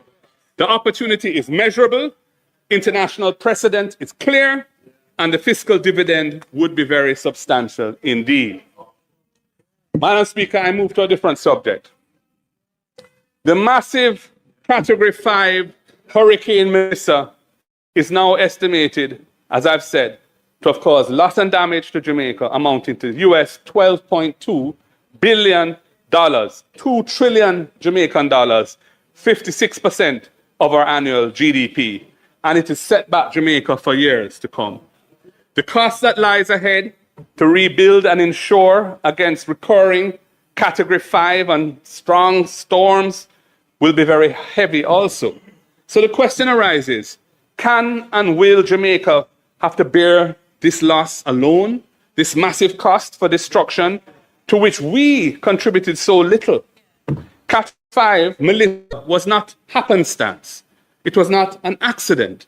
It was a result of decades of certain countries in the world, in the global community, stubbornly resisting scientific consensus that their carbon-releasing activities were leading to catastrophic changes in global climate. They chose to continue substantially unchanged, allowing fossil fuel-based economies to continue unabated, while effectively exporting the climate-related costs to less developed and vulnerable nations like ours and other small island developing states.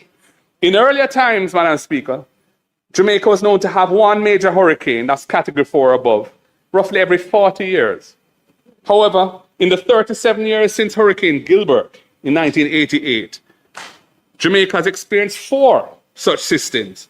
There were 2 Category 4 hurricanes, Ivan in 2004 and Dean in 2007, then 2 Category 5 hurricanes in successive years, Beryl in 2024 and the catastrophic Melissa in 2025. Hurricanes Ivan, Dean, and Beryl caused loss and damage to Jamaica of US $1.079 billion at that time. That was the estimate. Outside of some important voluntary contributions from third parties, which we honor and welcome, Jamaica has borne the cost of the expenditures relating to these disasters. Financing, mainly through loans, incurs interest and capital repayment, as well as sometimes conditionalities that fetter our room for maneuver.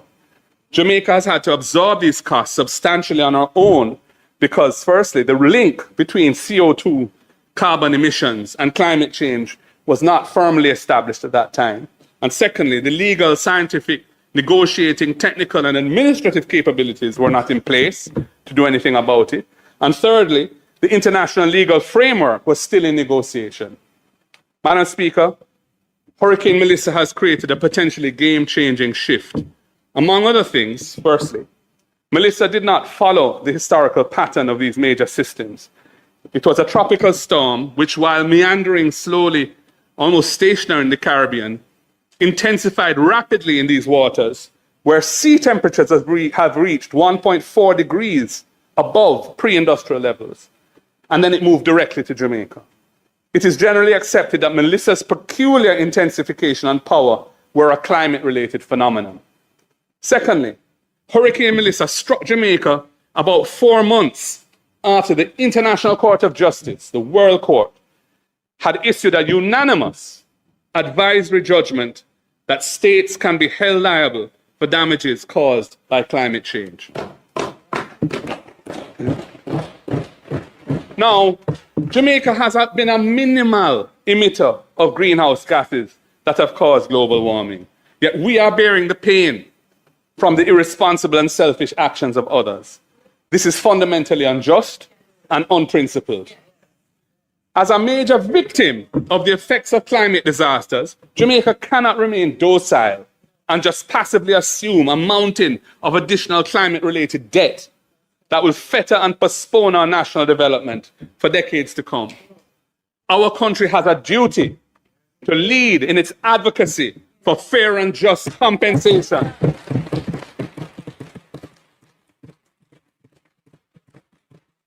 Fair and just compensation from those states who have put us and others like us in this position of extreme vulnerability.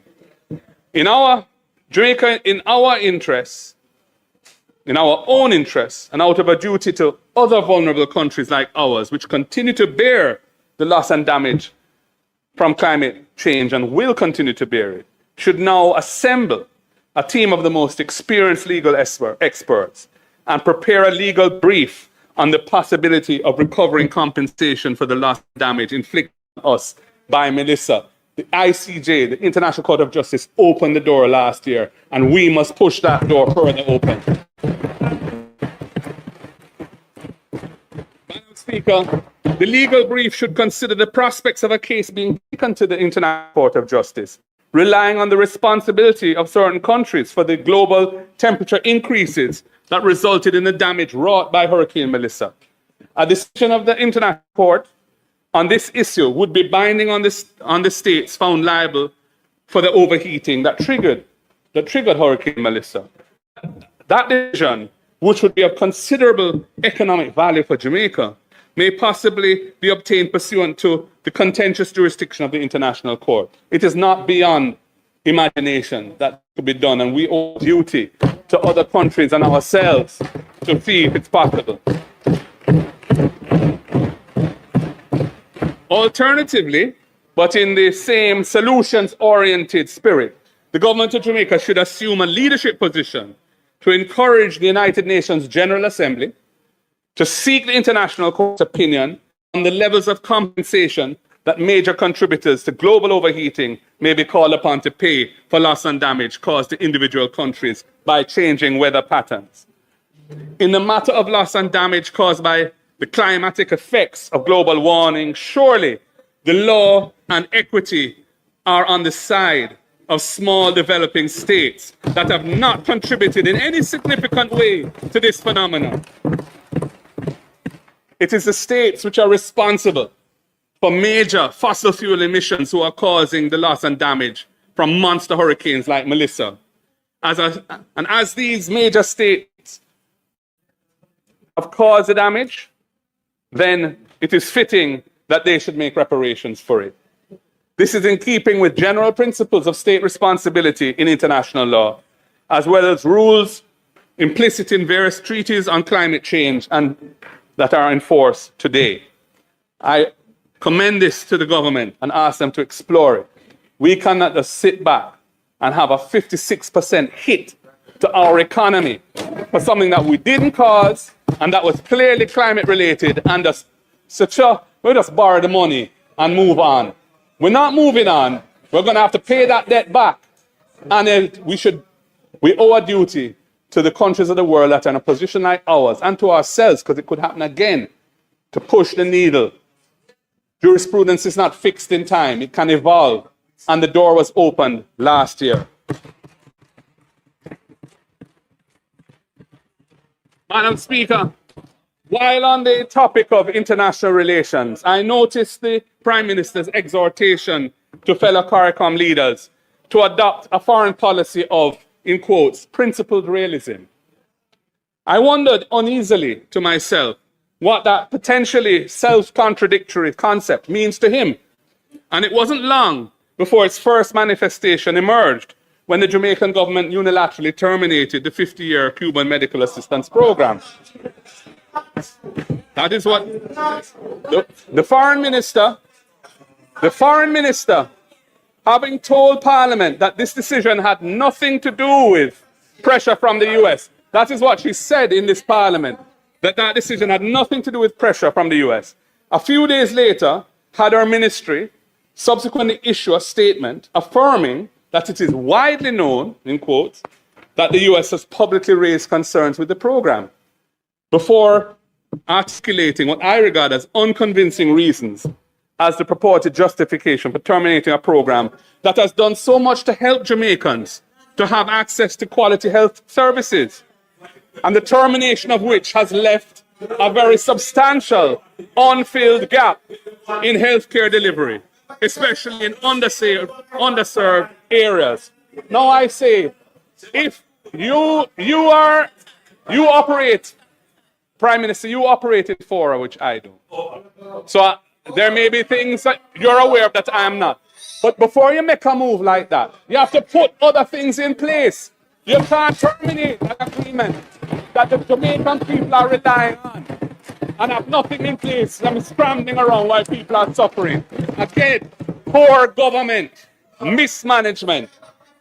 And Mr. Speaker, Madam Speaker, for the record, we, and I believe all of us in this House, on both sides, thank the government and people of Jamaica for their 50 years of valuable... I'm going to start again. For the record, we in this House, and I believe on both sides, thank the government and people of Cuba for their 50 years of valuable and selfless service to the Jamaican people. And we join with other Jamaicans who regard this so-called principled realism as an act, really, of a response to external pressure in a way that has been at the expense of the Jamaican people. Preparatory work should have been put in place before you made a move like that. And it was not. Madam Speaker, it has been 5 months since Melissa devastated our island home. A storm of unforgiving force. Melissa carved her name into the history of our nation. While the most impacted parts of the island were from Manchester heading west through St. Elizabeth and Westmoreland on the south coast, and from St. Anne heading west through Trelawney and St. James and Hanover on the north coast, other sections across central and eastern Jamaica also suffered serious damage, and that's often overlooked. When you visit the badly affected areas, the evidence of Melissa's wrath remains very much before your eyes.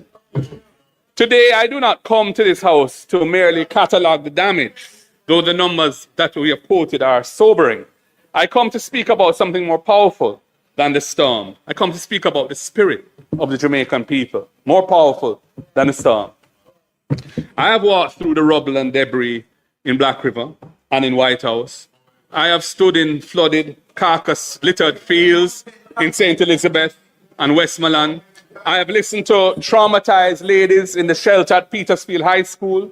I've walked with families through devastated housing schemes like Edmund Ridge, Estuary, and Catherine Hall in St. James. I've talked with mothers in Hanover who lost their roofs from their homes. Their lives have been dealt a serious setback, but their hope remains intact. I have seen what the official reports do not capture: the incredible bravery of so many unsung heroes during the passing of the storm,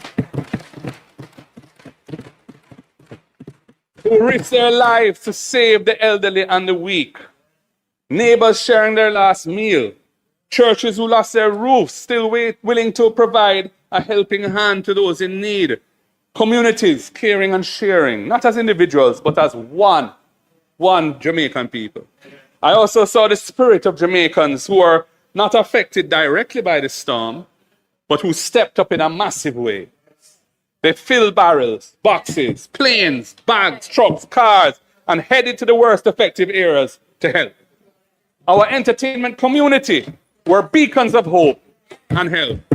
And I want to big up the likes of Shaggy, Sean Paul, Spice, Buju, Bounty, Shensia, Russian, Kemar, Romich, and so many more. I want to big up NGOs like Food for the Poor, Hanover Charities, World Food Kitchen, and several others who have played a massive part, helping to fill the gaps that the state did not respond to. And then there are our extraordinary Jamaican people, at home and abroad, who lent a helping hand week after week to their brothers and sisters during a very frightening and difficult experience. We say to all of them, thank you. Thank you. Madam Speaker, a storm can take a roof or blow down a house, but it cannot break the spirit of a determined and resilient people. Our people remain unbroken, and so too does our resolve. We will not simply rebuild what was, we must build back better than before. This is not just a slogan, it must be a covenant, a solemn commitment that the hardship that our people have endured will not be wasted and allowed to repeat itself again. We must use this moment of crisis as the catalyst for transformation. The homes we rebuild must be able to withstand the next major storm. The roads we repair and restore must not just wash away with the next serious flood rain. Our party is committed to policies and programs that will build an economy that works for every Jamaican, not just the privileged few. In this post-Melissa period, every policy that I outline today, every program that I propose is measured against one question. Does it help build us back better than before? That's the question. Does it help us build back better than before? The state has a fundamental responsibility to the people of Jamaica amidst the devastation and loss suffered by so many. Resilience without resources is rhetoric, mere rhetoric. The people need more than speeches. They need prompt and effective action. They need a government that shows up and steps up and fixes what is broken. And that plans not just for the next election, but for the next generation. That's what the people need.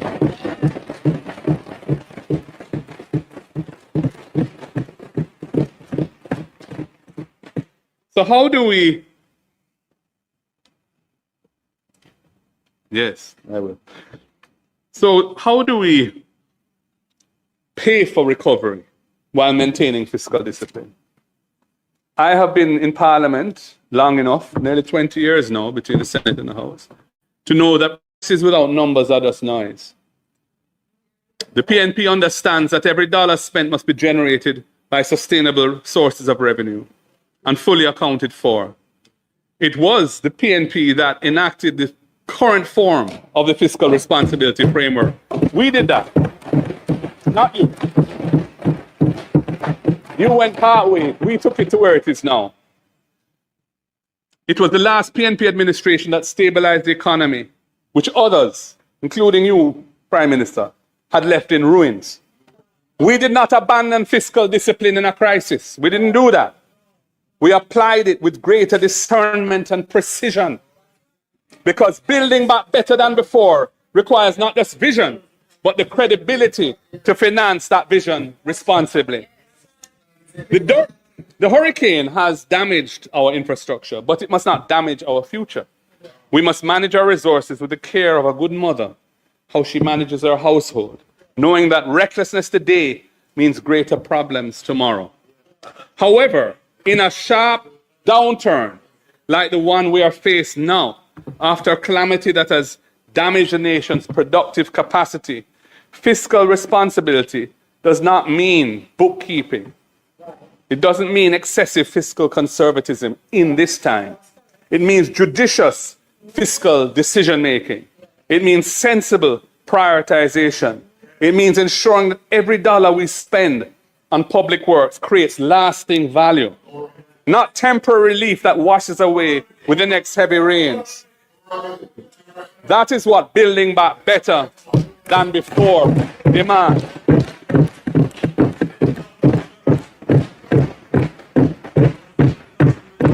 I look at the estimates of expenditure that were tabled in February, I have to ask, where is the vision for recovery and reconstruction? Where is the strategy to guarantee that the houses we rebuild will stand for generations? We are offering not just criticism, but a credible alternative. Resilience built in, not added on. And this must be done while protecting the fiscal gains that Jamaicans have sacrificed so much to achieve. They're not your successes or our successes. They are the people of Jamaica's successes. Those are the ones that have delivered us where we are now. And so I'm going to just go through some of our ideas around how we should proceed. Madam Speaker, there is no development without energy. Energy. Jamaica's economic development is being retarded by the high cost of energy. Jamaicans pay some of the highest electricity prices in our region. This is not a fact that we must accept. This is a problem that we must solve. There will be no affordable energy without competent, bold leadership. To power our recovery and a more productive and competitive economy, we must build back better than before. The current license with the Jamaica Public Service Company expires in 2027, so just around the corner. The next license must be negotiated with one overriding objective: to reduce the cost of electricity for Jamaican households and businesses. That is central to being able to build back better than before. The transition to renewable energy has to be accelerated. Jamaica is blessed with ample sources of solar, wind, and other renewable energy. They are cleaner, they are cheaper. And as the current war rages in the Middle East, Jamaica remains way too vulnerable to external shocks that cause sharp, painful, and economically debilitating spikes in the price of oil and gas that we import to fuel our imbalanced energy sector. And I have to remind the House, it was us who passed the Electricity Act in 2015 to modernize the framework. Aspects of it have not been rolled out all now. Certain codes have not been developed and so on. And we were the ones who established the General Procurement Office to ensure that new projects to build out productive capacity in the energy sector could be done transparently and efficiently. But it has been an absolute disaster, the way you've managed it over the last 10 years. There have been for 8 years, there was no RFP issued. And we've been just stagnant in the same mix, essentially, other than the projects that were initiated under us and came to fruition a few years after. You should be issuing utility scale requests for proposals every 2 or 3 years, ensuring a steady pipeline of new generation capacity. This modern, forward-looking approach is how we would build back better than before.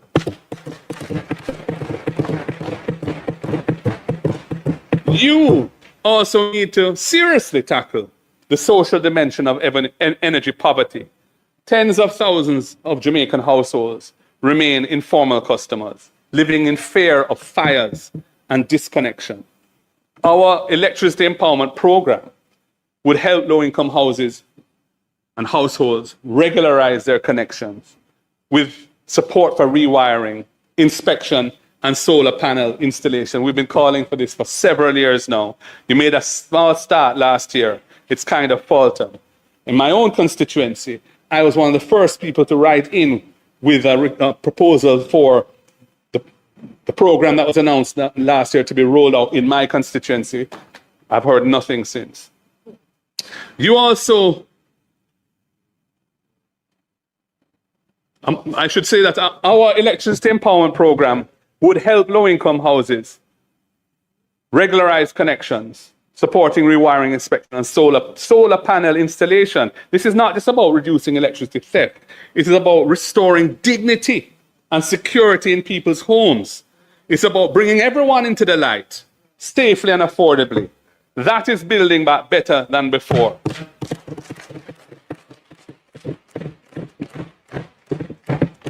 Madam Speaker, looking at the health sector, Jamaica's hospitals in the public health system are in a shockingly bad state.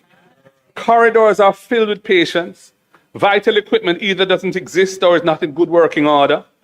The staff are doing the work of 3 people each with the resources of 1. The crisis in our public health system has now been compounded by the decision of this government to terminate the Cuban arrangement. For the past century, half a century, healthcare workers from Cuba have served side by side with our own professionals in our hospitals, in our clinics, under a bilateral agreement that facilitated cooperation, and that has stood the test. That bilateral agreement has been continued on under governments on both sides.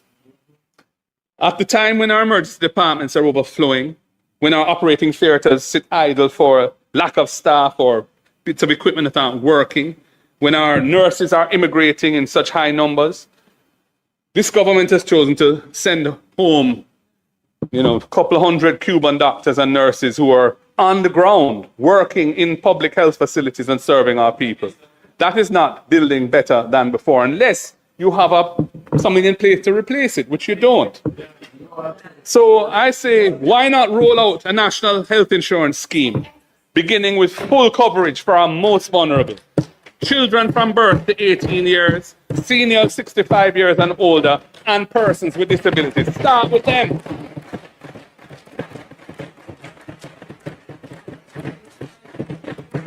This expansion of coverage should be a cornerstone of building back better than before. If it can't be done in this fiscal year, then do it in next. But get started. It requires a lot of work to do it. We heard about some task force being tasked with developing the proposal. That's years ago, and not a word since. So much talk and so little action. Madam Speaker, you guys, your side, should prioritize functioning diagnostic services in every public hospital. Functioning. No patient should have to wait for an ambulance to transport them elsewhere for a CT scan. No parish should lack basic radiology capacity.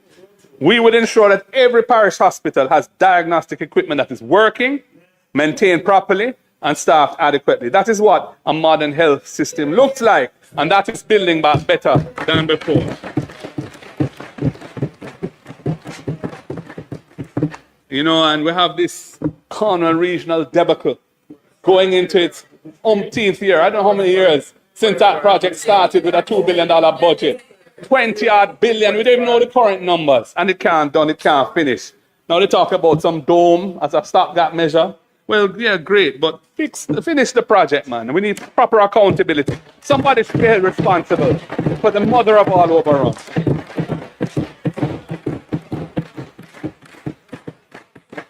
Madam Speaker, prevention is better than cure. And prevention requires accessible primary care. You should bring healthcare closer to the people who need it most. We will be upgrading community clinics, extending opening hours and installing better equipment. That is building back better than before. You need to restore morale in the health service by restoring respect for those who deliver the service. You should be compensating healthcare workers fairly and providing them with housing support through the National Housing Trust and ensuring that they have the tools that they need to do the job. A stronger, more resilient health system requires stronger, better supported workforce. That is building back better than before. Too many of our people are leaving our shores in healthcare and education, in all the professions, because they're not being adequately looked at. And it just needs a proper retention plan with some creative thinking. We have come up with that. We've given them a load of ideas as to how to do that. They don't do anything. Just talk. Just talk. Madam Speaker, a nation that does not properly educate its children cannot achieve its development goals. Jamaica has a crisis in education with well-documented unacceptable underachievement at the primary and secondary levels, leading to a low rate of tertiary level qualification, and that helps to keep our economy weak and unproductive and uncompetitive. Hurricane Melissa has only made that crisis worse. Damaged schools, poor access roads, disrupted families, heightened economic pressures have pushed absenteeism to unacceptable levels. I heard today where a senior police officer in one of the affected parishes was saying there's some 400 students who are missing from the system. In one parish alone. In one parish alone, 400. That was in today's news. My goodness. Thousands of our children cannot attend school 5 days a week because they cannot afford transportation or a daily meal. This has to be addressed head on. Madam Speaker, importing 110 old buses for 1.4 billion Jamaican dollars for rural student transportation without following any competitive procurement procedure has, within a few months, been shown to be a very bad decision, if not worse. If not worse. We told you that from the very beginning. Now, after $1.4 billion of purchasing these old buses and another $871 million in operating expenses with a revenue model that has not worked at all, you say that you're switching to new buses. All I can say is, what a tangled web you weave when you practice to deceive.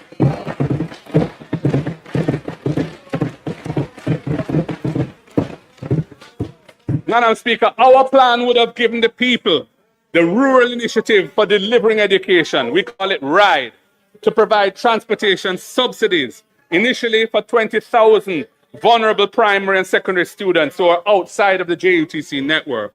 We would be partnering with vetted, licensed transport operators and schools to deliver a cash-free, transparent system with the objective of ensuring that no child is left at home because of transportation challenges. We would have started with that. That is building back better than before. We all know a hungry child cannot learn, an undernourished child cannot concentrate. You should be ensuring that every child who needs a meal at school receives one every single school day.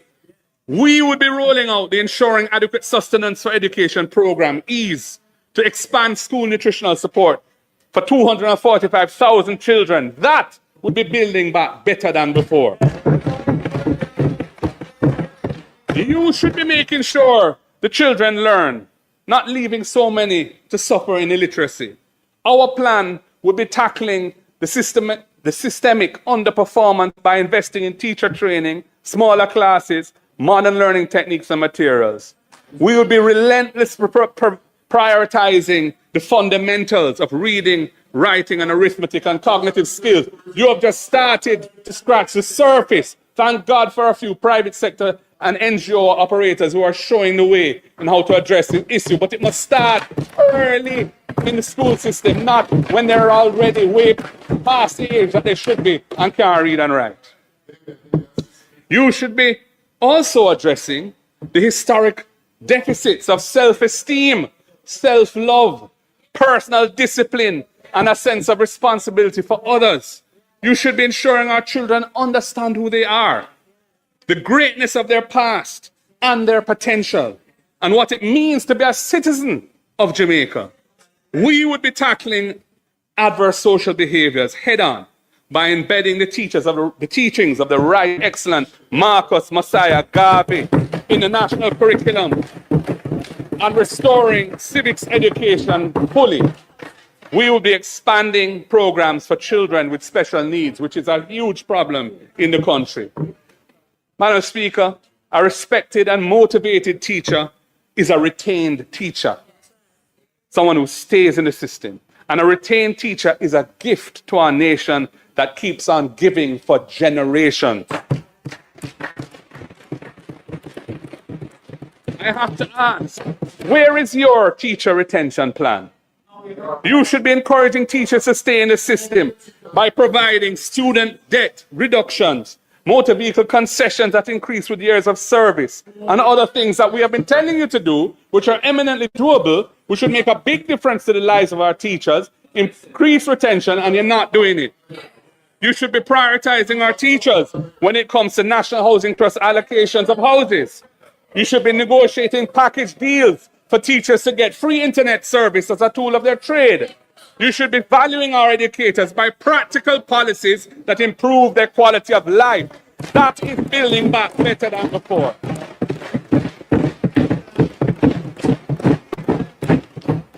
Madam Speaker, only about, I think it's 21% of the eligible population is enrolled in tertiary education, only 21%. And only 15% of the total workforce holds formal tertiary level qualification, 15%.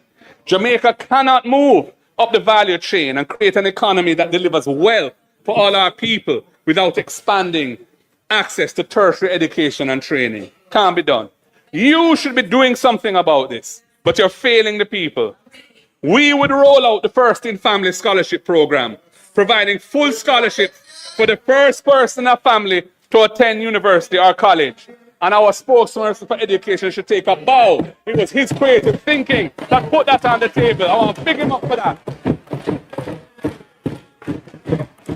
With the benefit of that investment in their socio-economic upliftment, they could then help their brothers and sisters to do the same.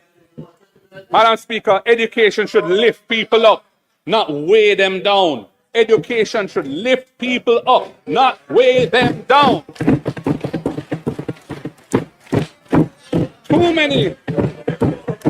Too many graduates are suffering under the weight of student debt. You need to do more for them. We would have capped Student Loan Bureau loan repayments at a manageable percentage of the borrower's income. We would have suspended their payment obligations during periods of unemployment, taking the risk of economic malaise off of the student and onto the state where it belongs. And we would not have charged them penalties for that suspension of their obligation. We believe that creating accessible transition from education to employment is building back better than before. We commend our ideas to you. Madam Speaker, Hurricane Melissa did not only destroy homes, it damaged livelihoods. Our farmers, already struggling with low technology, limited financial assistance, limited technical support, lost crops and livestock, lost greenhouses and other structures, and months of invested labor and capital gone, they are suffering. But in every crisis, there lies an opportunity. The opportunity before us is to transform Jamaican agriculture into a modern, resilient, productive sector. That is how to build back better than before. I'm sure you agree. You need to get more serious about building agriculture as a pillar of the economy. Investing in our farmers is building back better than before. We would have established an agricultural development fund financed by a reallocation of a portion of existing import taxes on foreign food and investing those import taxes in our own production and our own farmers and uplifting them. That's what we would have done. We would use it to support land preparation, irrigation, storage, and marketing for local farmers. We would be reducing post-harvest losses from 30% to 20% or less in 5 years. We would be expanding irrigation from the current 18% of arable land to at least 25%. Water security enhances food security, and that is building back better than before.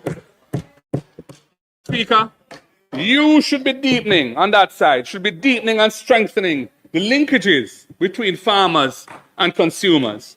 The school feeding program should prioritize locally grown, nutritious food. Empower our farmers and feed our children. Hotels and restaurants should be encouraged and supported to buy Jamaican. It's hardly happening. Special economic zones should be established for agriculture. Special economic zones should be established for agriculture, focusing on export crops where we have a competitive advantage. And there are several where we have a competitive advantage. But production levels are so low compared to even 20 years ago. Agriculture is really not going where it needs to go.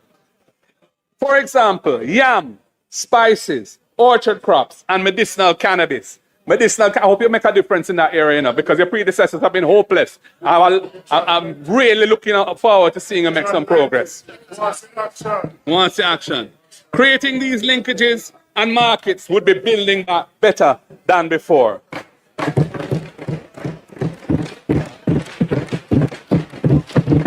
In my In my 2024 budget presentation, I spoke to the need for greater transparency and rationality in how food import permits are allocated. Imported produce that competes with local farmers raises serious issues of fairness, as the playing field is not level when farmers in North America and Europe benefit from massive state subsidies, alongside other advantages such as economies of scale. The system of granting import permits is also conducive of corruption. At that time, when I said it, onion imports were causing losses to farmers when there was ample local supply.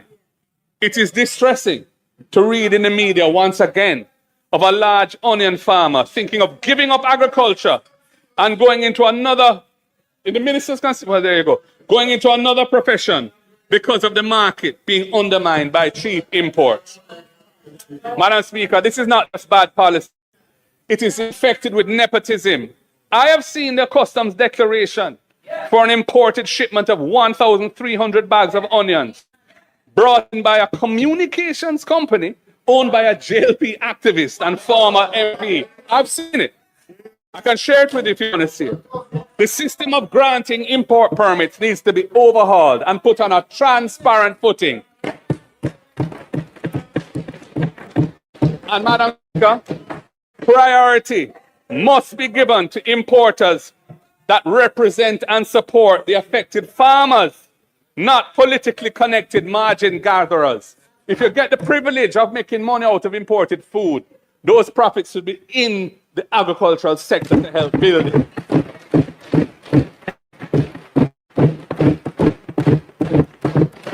Madam Speaker, in the context of this discussion on food security, it is also worth pointing out a peculiar vulnerability of the Jamaican economy, which is our abnormal dependence on remittances. Remittances provide currently some 3.5 billion US of financing to the Jamaican people each year. With 100% retention in the local economy, unlike tourism, and the direct support that it provides lower-income families, this is the largest, most important, and most impactful source of foreign exchange available in Jamaica, remittance. Remittances are a vital buffer in times of crisis. During the pandemic, when other large foreign exchange earners dried up as international travel ceased, our balance of payments remained largely unaffected, and the exchange rate remained stable because of the increase in remittances, which effectively rebalanced the current account of the country. Similarly, after Melissa struck, in December 2025, net remittance flows of 315.3 million US represented a 13.6% increase over the same month in the prior year, helping to fund the revaluation of our currency, which has taken place since December. And that has helped to keep inflation below what the Bank of Jamaica had originally projected after the storm. And in fact, I think the inflation numbers for February were just published. And again, it's below the lower band of the inflation target of 3.9%. Even in normal times, remittances help to sustain our current account balance and finance our imports, including $1.4 billion of food imports, which amount to nearly 20% of total imports, something which we cannot continue to allow. It's not sustainable, and it is depriving value added and wealth creation in our economy. But we have to big up and give thanks to the Jamaican diaspora for their commitment to their home country.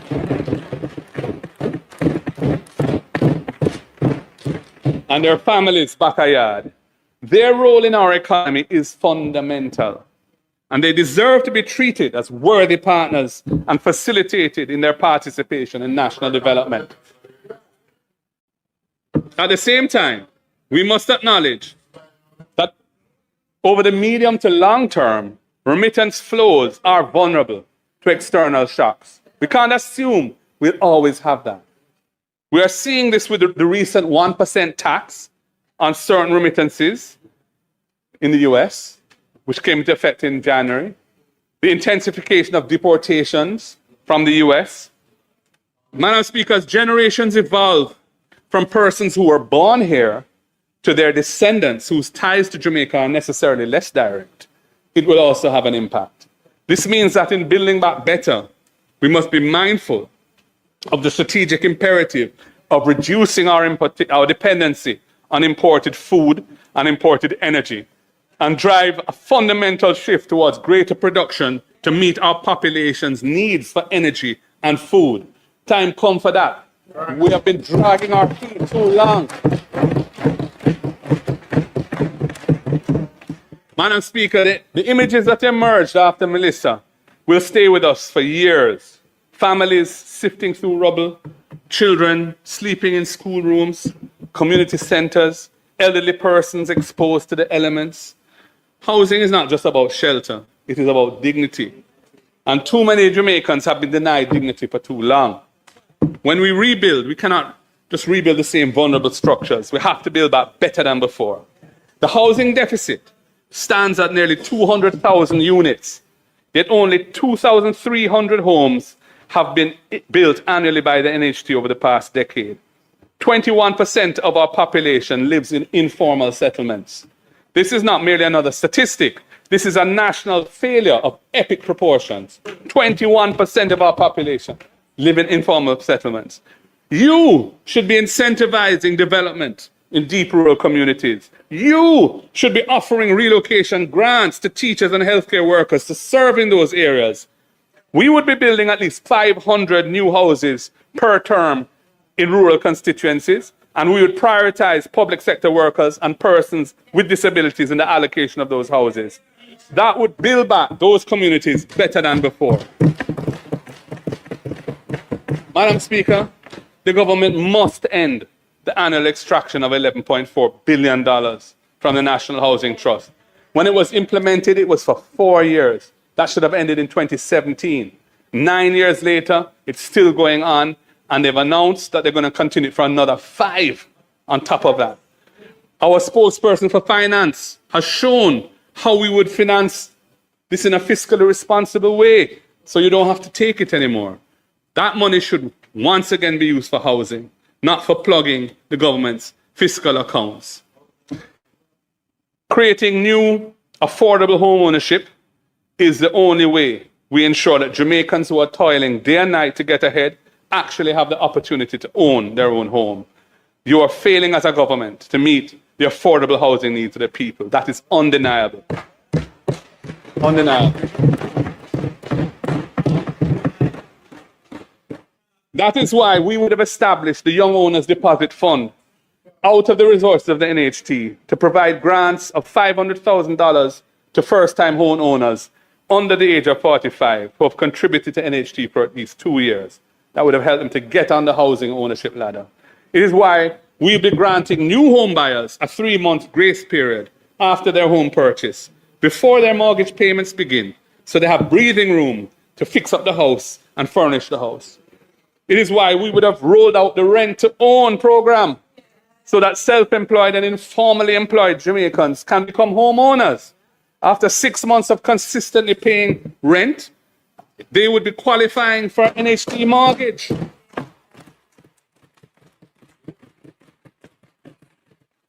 We would also allow a portion of their rent to count towards their deposit, creating a clear pathway from tenancy to ownership. That would be building back better than before. And for public health and public sector workers, we would restore the specially reduced interest rates on their NHT loans, and we would also apply a preferential 40% debt service ratio to allow them to qualify for larger loans. That's part of our retention strategy, especially for teachers, nurses, and so on. Recognizing their service with tangible support is the right thing to do in building back better. Madam Speaker, land is the source of wealth. Land ownership is a cornerstone of national identity. Yet so many Jamaicans, far too many, live on land that they don't own, unable to access credit, can't finance anything, unable to build equity in their property, unable to pass anything on to their children in any safe and secure way. You need to address the conditions faced by hundreds of thousands of Jamaicans who are living in informal settlements. You need to do it. We would be regularizing informal settlements across Jamaica, completing all the unfinished Operation Pride schemes and upgrading older communities with proper sidewalks, drainage, and green spaces. We'd be replacing zinc fences with concrete walls, not just for cosmetic reasons, but for living in dignity. We would call this our Porsche program in honor of Jamaica's first female prime minister. Nobody can take that from her. Sister P always stood up for those who need help. Transforming our communities with proper infrastructure is building back better than before. And Madam Speaker, land policy must create intergenerational security for the Jamaican people. I'm going to repeat that. Land policy must create intergenerational security for the Jamaican people. Families who have built homes and lived on land for generations, public land, should not live in fear of eviction. They never got any reparations after slavery. They never got any land. The law and the state must provide the accessible pathway for them to become owners. You are doing nothing about it. Our land policy would change it. We would ensure that when it comes to land ownership, we build back better, with a more cohesive society than before. We would amend the law to reduce the period required for adverse possession of government land from 60 years to 25 years initially, and we could possibly take it lower than that over time. Even while we are in opposition, we are determined to move this forward because we see it as fundamental. I have done with my team the preparatory research and the drafting work. We have prepared a bill to implement this vital social justice reform.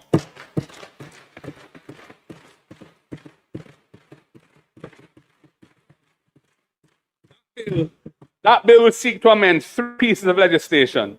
The Limitation of Actions Act, which is over 100 years old. The Registration of Titles Act, which is also over 100 years old. And the Cadastral Mapping and Tenure Clarification Special Provisions Act, which is a big mouthful, but it deals with land titling.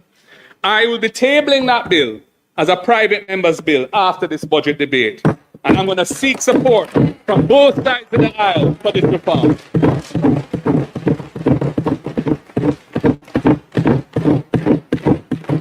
Madam Speaker, and where possession is well established, but the 25-year threshold has not yet been met by the person on the land, we would facilitate purchase and titling for them at affordable prices with concessionary payment terms. We need to make owners out of the Jamaican people so that they have a piece of the rock. This is social justice, which is a fundamental aspiration of our political movement. That is building back better than before. Madam Speaker, after 10 years in government, what have you done about beach access in Jamaica? More and more beaches are being taken away from the public. Our people are crying out for access to the beaches of the island. You've been dragging your feet on this issue for years. Your policy is stuck in the usual multiple announcements phase. You know, this is announced and then it's announced and it's announced. It's a bit like that project in St. Thomas there, where it's open when it's not even, no proper infrastructure. I'm sure it's going to be open a few more times. I see some public bodies have now signed with a big smile on their face to go in there and it's not even ready. We would use the law to guarantee public access while balancing legitimate tourism and private interests. No Jamaican should be barred from the foreshore. Restoring our people's connection to our national heritage should be part of building back better than before. It's very critical. Madam Speaker, Hurricane Melissa left Jamaica's already appalling rural road network in an even more deplorable condition. Farmers in St. Thomas can't get their produce to market. Children in Portland struggle to get to school. Patients in St. Elizabeth suffer in trying to reach health centers. Fixing the road network is an important national priority. It must be done properly to build back better than before. It must place climate resilience at the core. It means proper drainage systems, not pitchy-patchy repairs that don't stand up to the next heavy rains. Culvert and drainage systems designed for climate conditions. Madam Speaker, after 10 years, the government has failed to deliver a comprehensive road maintenance plan. I mean, that's undeniable. We had the road maintenance fund. They terminated that fund. That was a dedicated fund that was supposed to ensure that Jamaica had a proper road maintenance plan. They took it away, used it as to guarantee some loan from overseas for some program, and never put anything back in its place. And there was no road maintenance, proper road maintenance plan or policy for years and years and years. And the road network is in a shambles. Now you say that you want to create a one road authority. You're talking about one road authority. Madam Speaker, I am not against streamlining responsibilities. I am not against promoting best practices. I'm not against quality assurance. These are important things. However, local authorities must must be empowered to execute robust road repair and maintenance programs in each parish. That is a must. That is a must.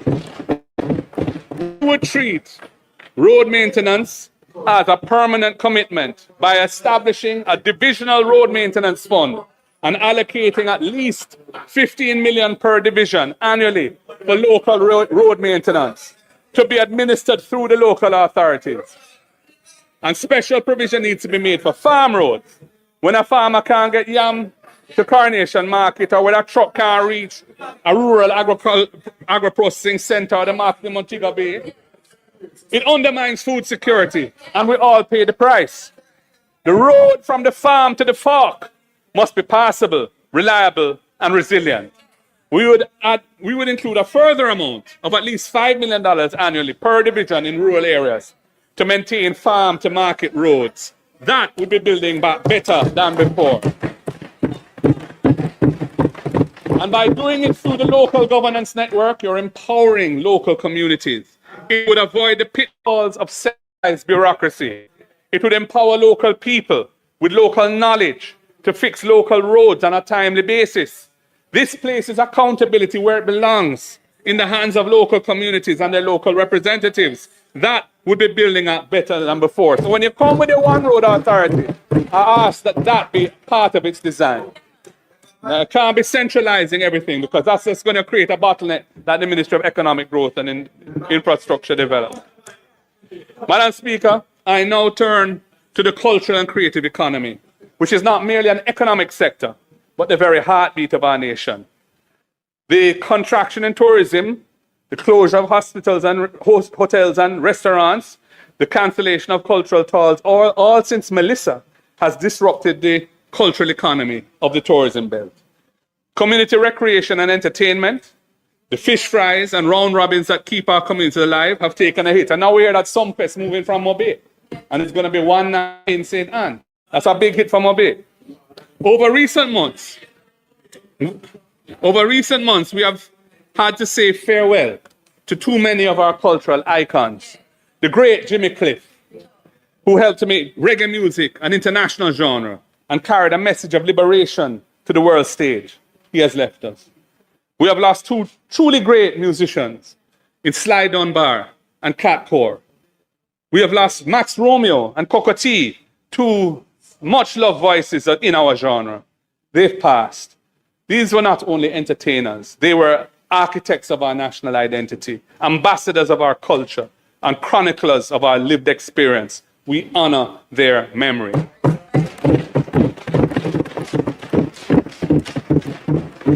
It is in this context that I renew my call, made in this House repeatedly over the past years, for the conferral of the Order of National Hero on the Honorable Robert Nesta Marley and the Honorable Louise Bennett Coverley.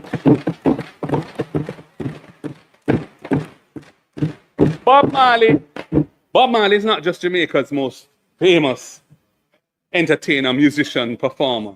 He is a global symbol of one love, of unity, of resistance to oppression in all its forms. His legacy continues to grow and inspire all peoples of the world. He is deserving of our highest national honor.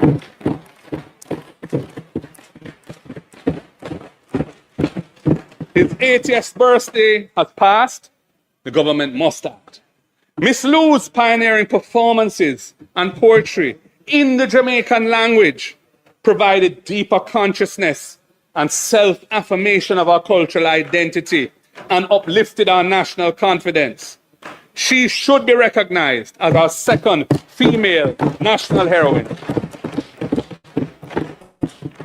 Speaking Building Back Better, you must ensure that our artists, our musicians, and our other creatives have access to financing, have access to training, and have access to markets. Right now, they're too often on their own.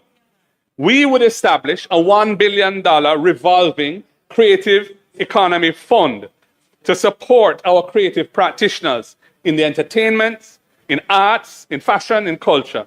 Investing in our globally competitive cultural assets will help to build back better than before. Madam Speaker, the current system for obtaining permits for entertainment events is fragmented, frustrating, and often unfair, especially in communities that are stigmatized, like some that I represent. The system needs to be made simple. It needs to be transparent, and it needs to be fair.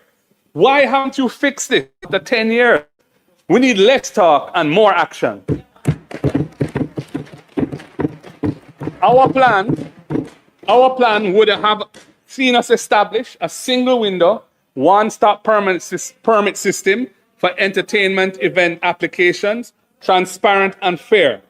We would build back a cultural economy better than before, because when we invest in our culture, we nourish the heart and soul of Jamaica. We recognize the importance of culture and the creative industries in general, and the entertainment sector in particular, in providing livelihoods and driving commerce at the base of the economy. It is a very important sector. Madam Speaker, I move to small business. If you want to gauge the buoyancy of the Jamaican economy, look at the stock market under this government. This government has presided over 5 years of dormant valuations, sluggish listings, diminishing returns, and wealth. But what about the market vendor, the corner shop owner, the mechanic, the hairdresser, the small contractor? These should be the real engines of our economy, but they are struggling. You must empower MSMEs with concrete, practical support. Jamaica's informal economy has been estimated at 40% of the overall economy. This inhibits, I remind you that in 2015, Jamaica had the best performing stock exchange in the world. Don't forget that, because you like to revise history. But we're not letting you do it. Jamaica's informal economy is estimated at 40% of our total economy. This inhibits national development, because informality is a restriction on the scope for business expansion. These businesses are often excluded from the financial system and from opportunities to build market share, and it contributes to our weak economic growth. The informal economy, Madam Speaker, the informal economy is large, not because Jamaicans want to be outside the system, but because the barriers to formalization are high and the incentives to do so are unreachable. The cost of compliance when MSMEs seek to formalize, both in terms of fees, in terms of effort, are burdensome. Too many of Jamaica's bureaucratic systems are business unfriendly. Even government programs for MSME support that are announced and funded year after year have failed to have desired impact. Their design and the requirements imposed fail to take the limited capacity of MSMEs into account. And so we don't have transformation. We don't have transition to our economy. You must lower these costs and remove these barriers. That's your job. That is what we would be doing. That's what we would be doing. We would offer a 3-year tax holiday for businesses once they formalize their operations. We would provide discounted government registration, permit, and licensing fees for doing business throughout the same period for new businesses coming into the fold. We would be building back better than before and empowering the economy at the base.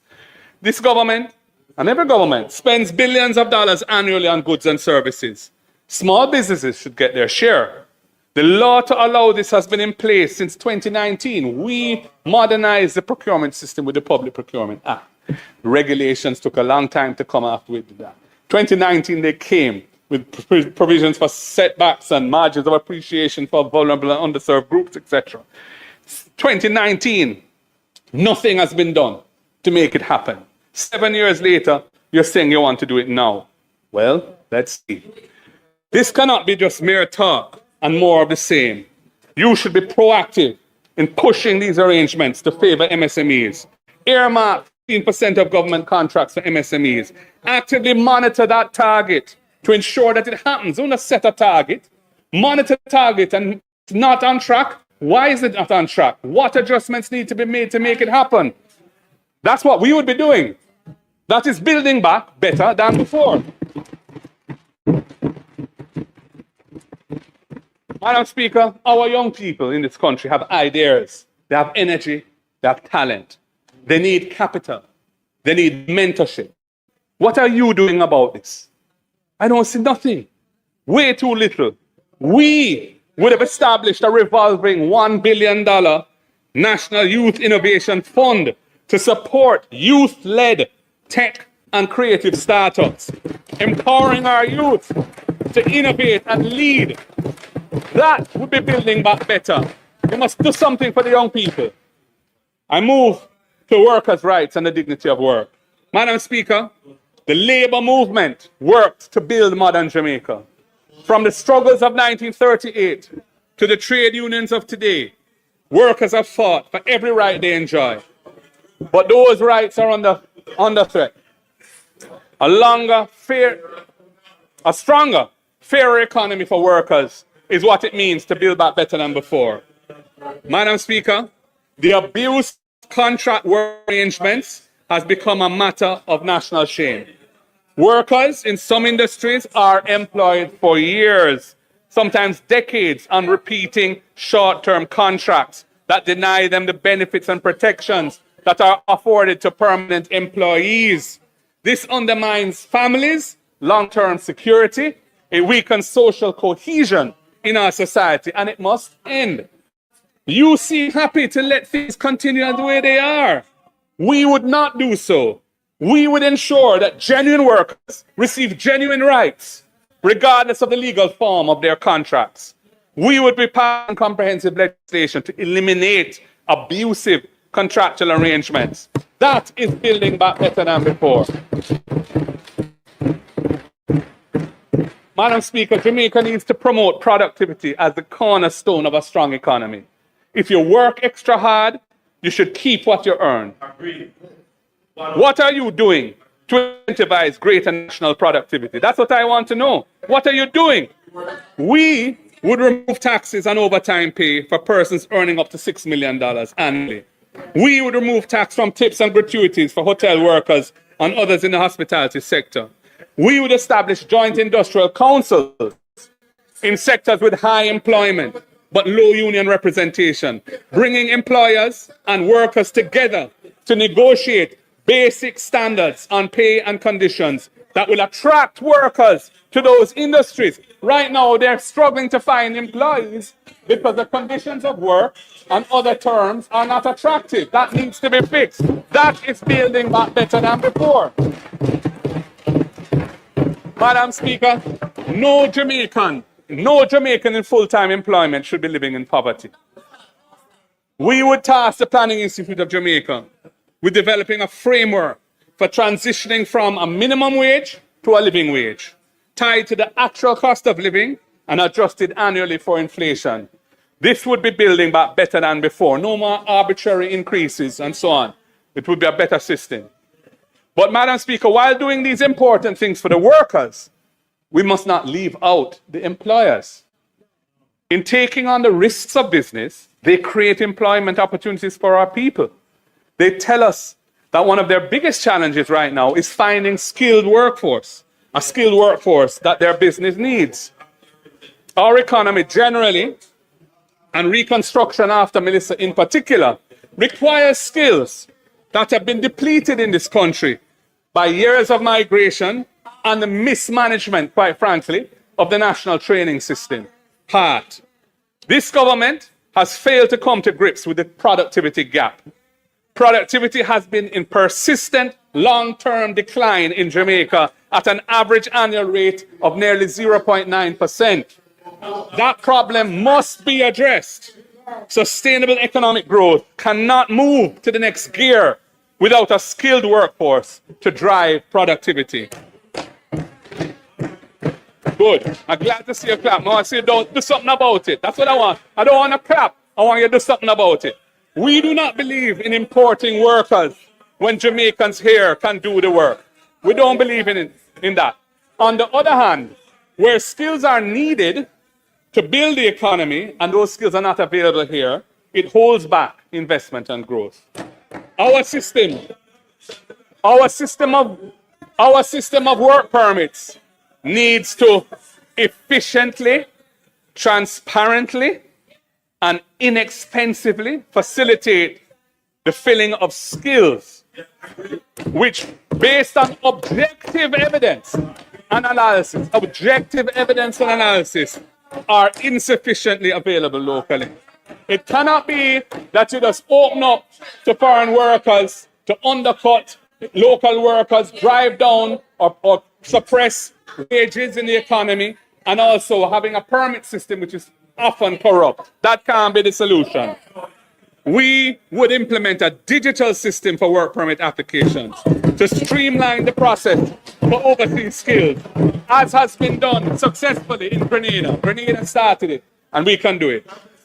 While this will help to drive economic growth in the short term, importing skills cannot be a substitute for building and retaining local capacity.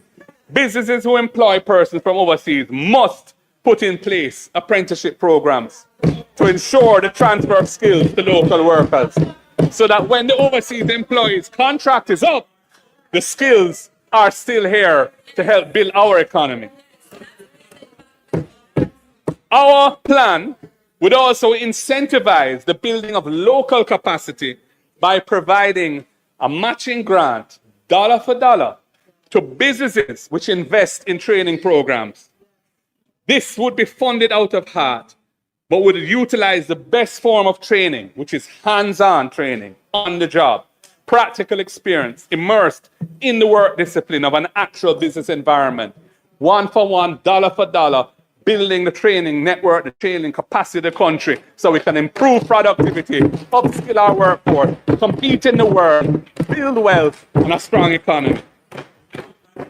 Madam Speaker, the quality of a society should be measured by how it treats its most vulnerable members. You say a lot, but you don't deliver anything.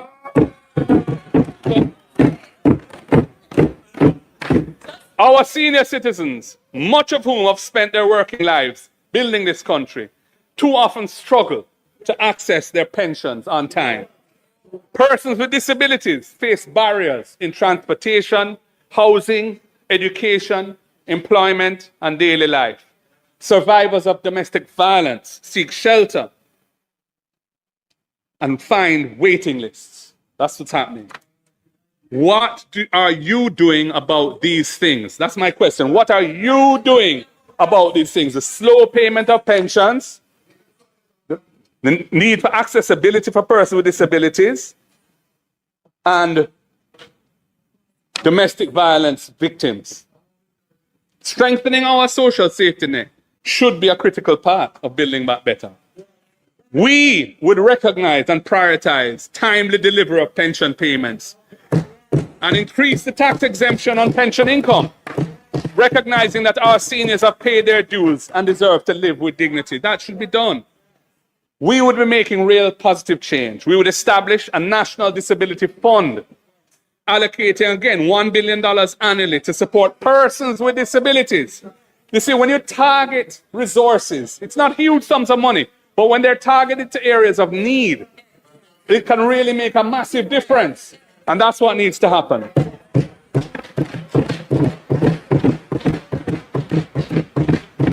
That fund would be providing assistive technologies, improved accessibility, and supporting organizations that serve the disability community. We would increase past benefits for pregnant mothers, ensuring adequate nutrition during pregnancy. We would establish support centers in every parish for survivors of domestic and gender-based violence, providing safe havens counseling and legal support. Every parish should have a center for that type of care and protection, because gender-based violence is a big problem right across the country. We recognize important, unsupported social outreach of the church community and other faith-based organizations. We recognize how important that is.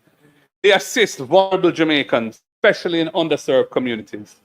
We would be establishing a faith-based community transformation fund, funded with $1 billion annually, to support the programs of churches and faith-based organizations that strengthen families, that promote economic resilience, and build community cohesion. They are filling a massive gap in underserved communities, but they struggle.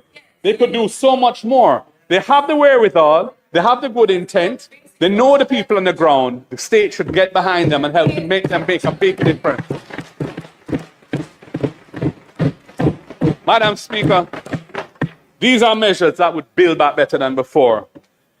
Now, all well-thinking Jamaicans, welcome and celebrate the significant fall in murders in Jamaica over the past 2 years. And that is after 8 years of questionable policies, using states of emergency as a routine policing tool that the Constitutional Court has ruled to be unlawful. I once again want to extend congratulations to the Commissioner of Police and those brave and selfless police officers for this significant achievement. Respect is due to them. Madam Speaker, the policy of focused deterrence, which we have been calling for some time, has brought results. However, few people are comfortable with a very high level of police fatal shootings.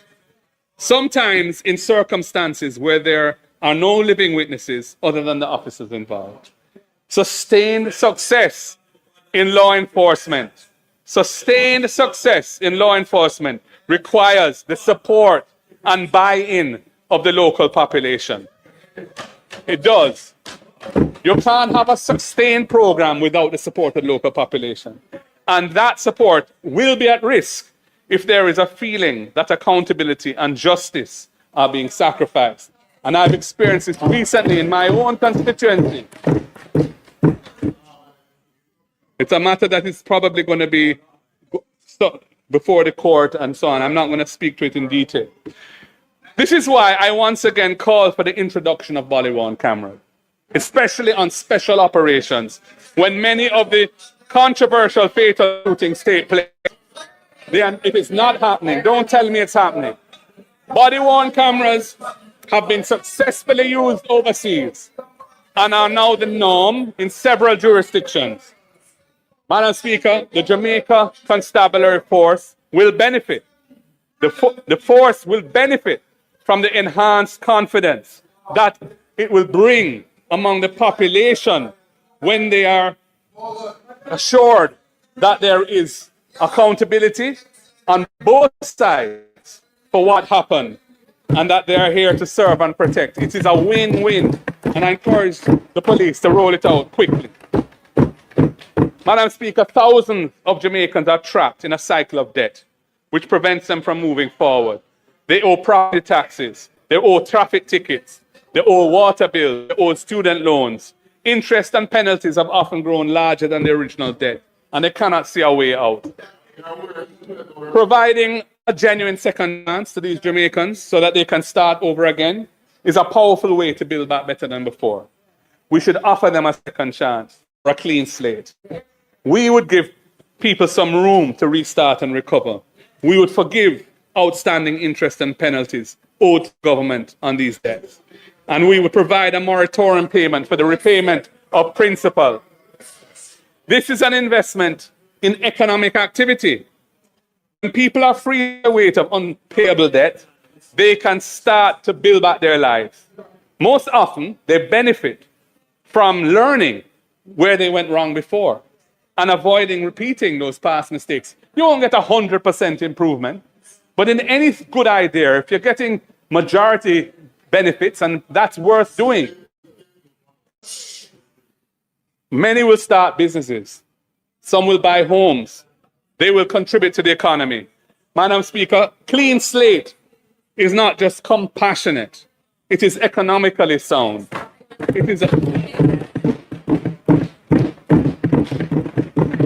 It is another building back. It's another building block in the foundation of building back better than before. Madam Speaker, women are the backbone of this economy and this society. Women.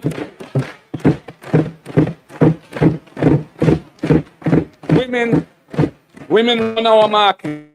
Women create new businesses as entrepreneurs, including in agriculture. They staff our hospitals. They lead our classrooms. They shape businesses and corporations. They basically are the majority in the judiciary, in the civil service. They hold families together. Our women are real superstars. Yet the data shows starkly that systems and structures of our society are failing women in several respects.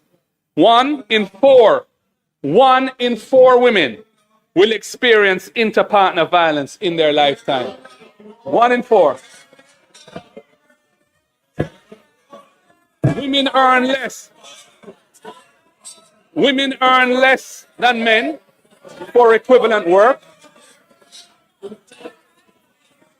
They are overrepresented in informal employment without access to pensions, health insurance, or housing loans.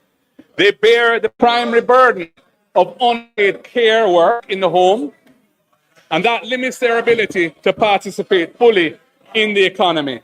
And when disaster strikes, as it did with Hurricane Melissa, women and girls are disproportionately affected, facing increased risks of violence, displacement, and economic insecurity. I want to say, what are you doing about this? Concrete, measurable action is needed. We would tackle gender-based violence as the national emergency it is. We would launch a national mobile app for the immediate reporting of gender-based violence, integrated with emergency services and local shelters. We would establish special victim support centers, as I've said, in every parish, providing safe havens, counseling, and legal support for survivors. We would complete the long-standing review, the outstanding review of the Domestic Violence Act and implement its recommendations to protect women against domestic violence, against stalking, against cyber harassment, against digital abuse. We would strengthen the economic empowerment of women. Our 3-year tax holiday would help women-owned enterprises to step out of the shadows and into the formal economy, earmarking 15% of government contracts for MSMEs would create new opportunities for women entrepreneurs. Our Clean Slate program, forgiving interest and penalties on debts owed to government, will disproportionately benefit women as they are overrepresented among micro entrepreneurs and informal workers. And our policy to remove tax from overtime pay for persons earning up to $6 million a year would put more money in the pockets of working women. Our policies on ending the abuse of short-term contracts at the workplace and the establishment of joint industrial councils in sectors where union representation is low, such as tourism and retail and security, would benefit women who are predominant in those sectors. We would seek to enhance women's participation in political life. For the first time, over 30% of our candidates in the last general election were women. We will work with all political parties, civil society, the Electoral Commission to explore mechanisms for increasing women's representation in national and local government. Madam Speaker, these measures are part of a comprehensive approach to gender justice that recognizes that when women rise, Jamaica rises. When women are safe, families are safe. When women earn, communities prosper. When women lead, governments and governance improves.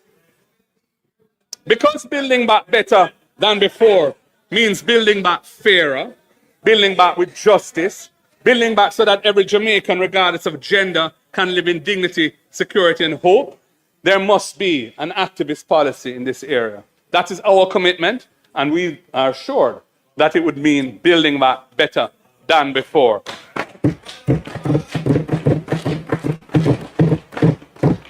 Madam Speaker, in 6 months, Jamaica has endured a ferocious hurricane that has tested our national will and our resilience. The war in the Middle East will reverberate across the globe to our shores, threatening supply chains, pushing up prices, making daily lives even harder. The coming months and the coming years will require many decisions that will test our judgment. This is not the time for lazy thinking, for complacency in how the country is governed.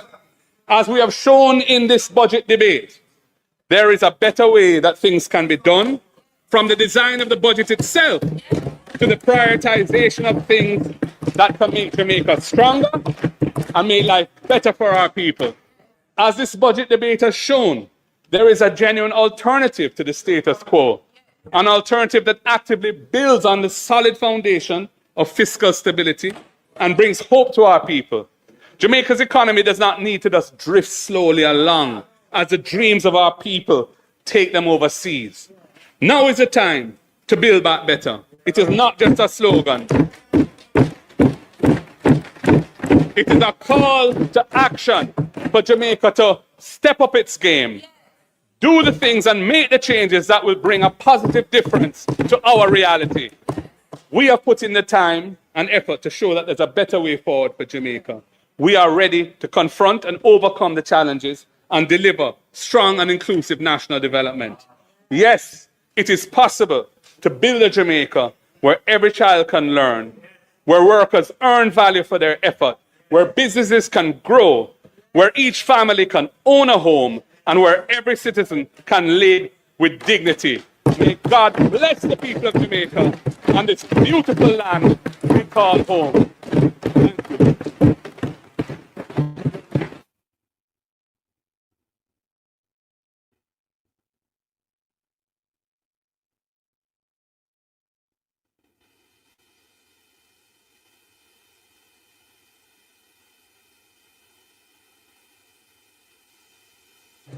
House Leader. Madam Speaker, we thank the Leader of the Opposition for his presentation.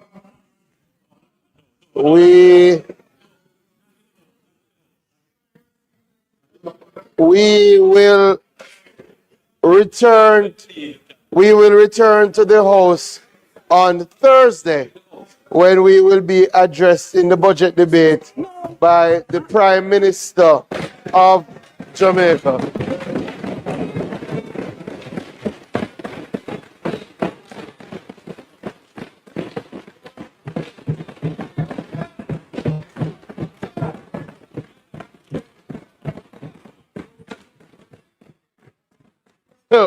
Madam Speaker, so we now move to suspend the budget debate and return on Thursday, and it is intended to do no further business today. So I ask that the House be adjourned until Thursday,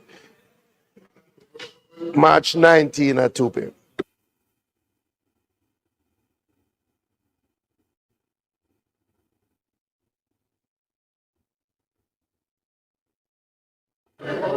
As indicated by the House Leader, the request is that we suspend the debate until Thursday, March 19. Those in favor? Those against, the ayes have it. We now move for the adjournment of the House, which will meet Thursday, March 19, 2026 at 2 p.m. sharp. Those in favor? Those against, the ayes have it. This honorable House now stands adjourned.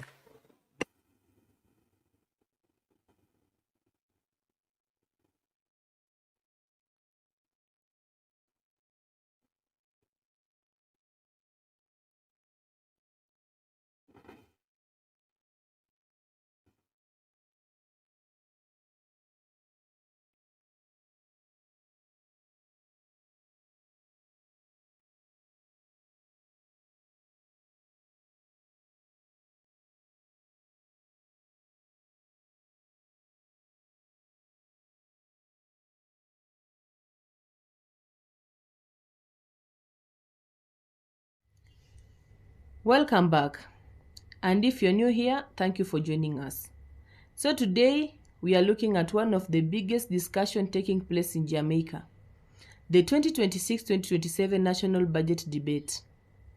The speech highlighted here presents the opposition's perspective on the country's economic, public service, and the future direction of Jamaica.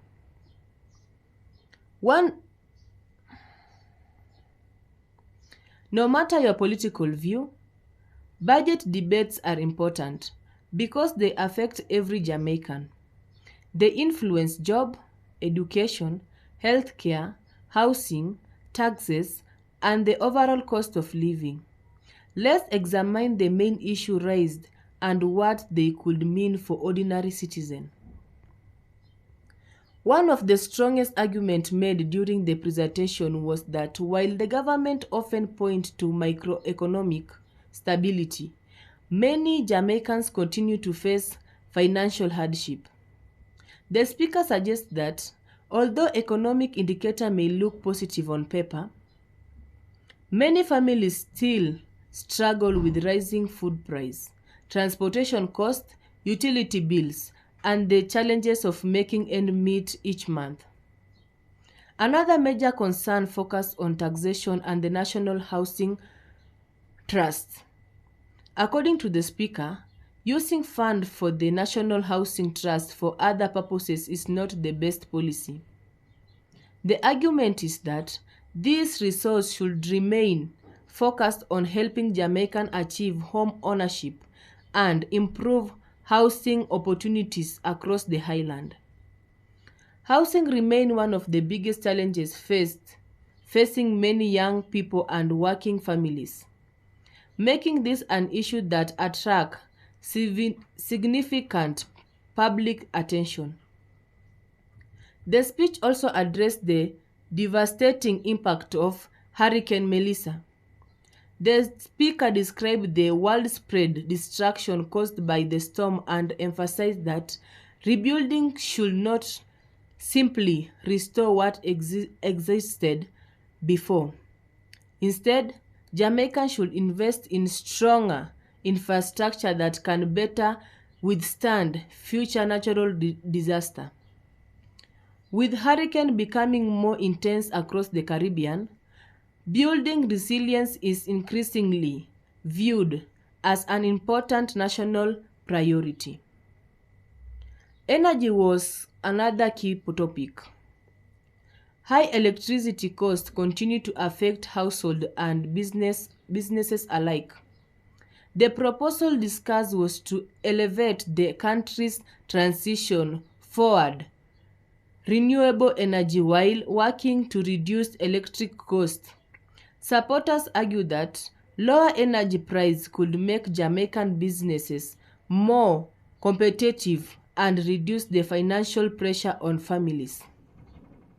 Healthcare also received significant attention.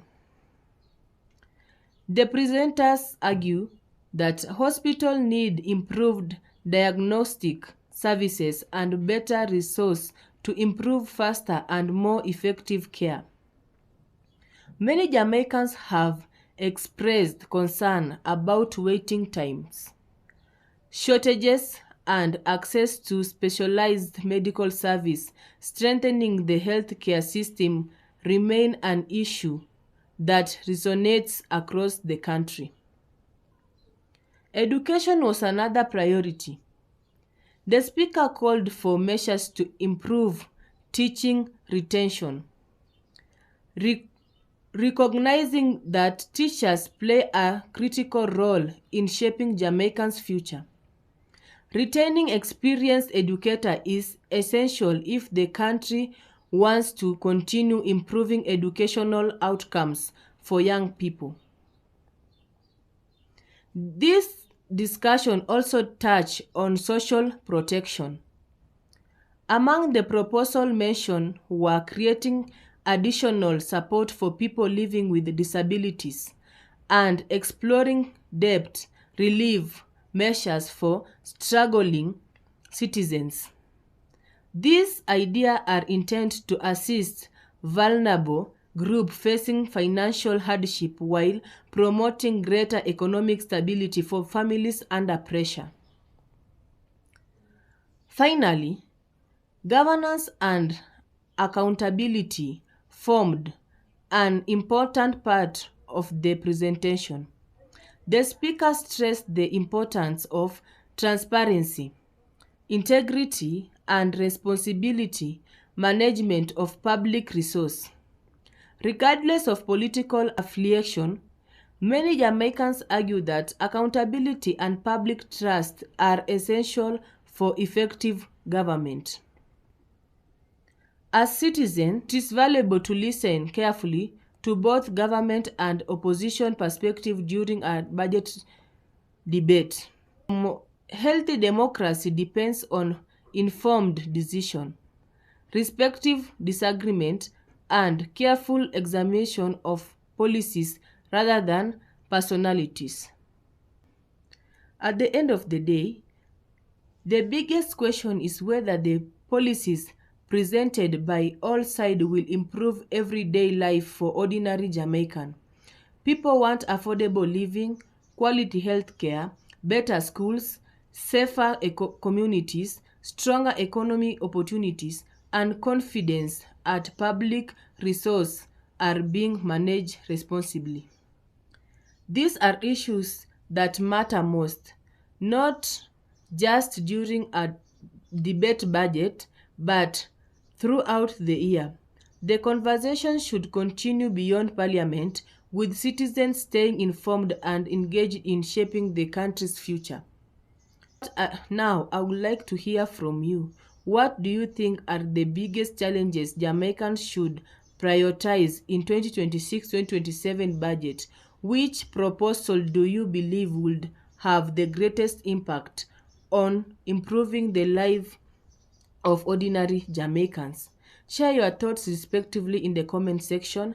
And if you found this commentary informative, don't forget to like the video, subscribe to the channel, and turn on the notification so you will never miss our latest discussion on Jamaica, the Caribbean, and the issues that matter most. Thank you for watching, and I'll see you in my next video. Stay safe and be blessed.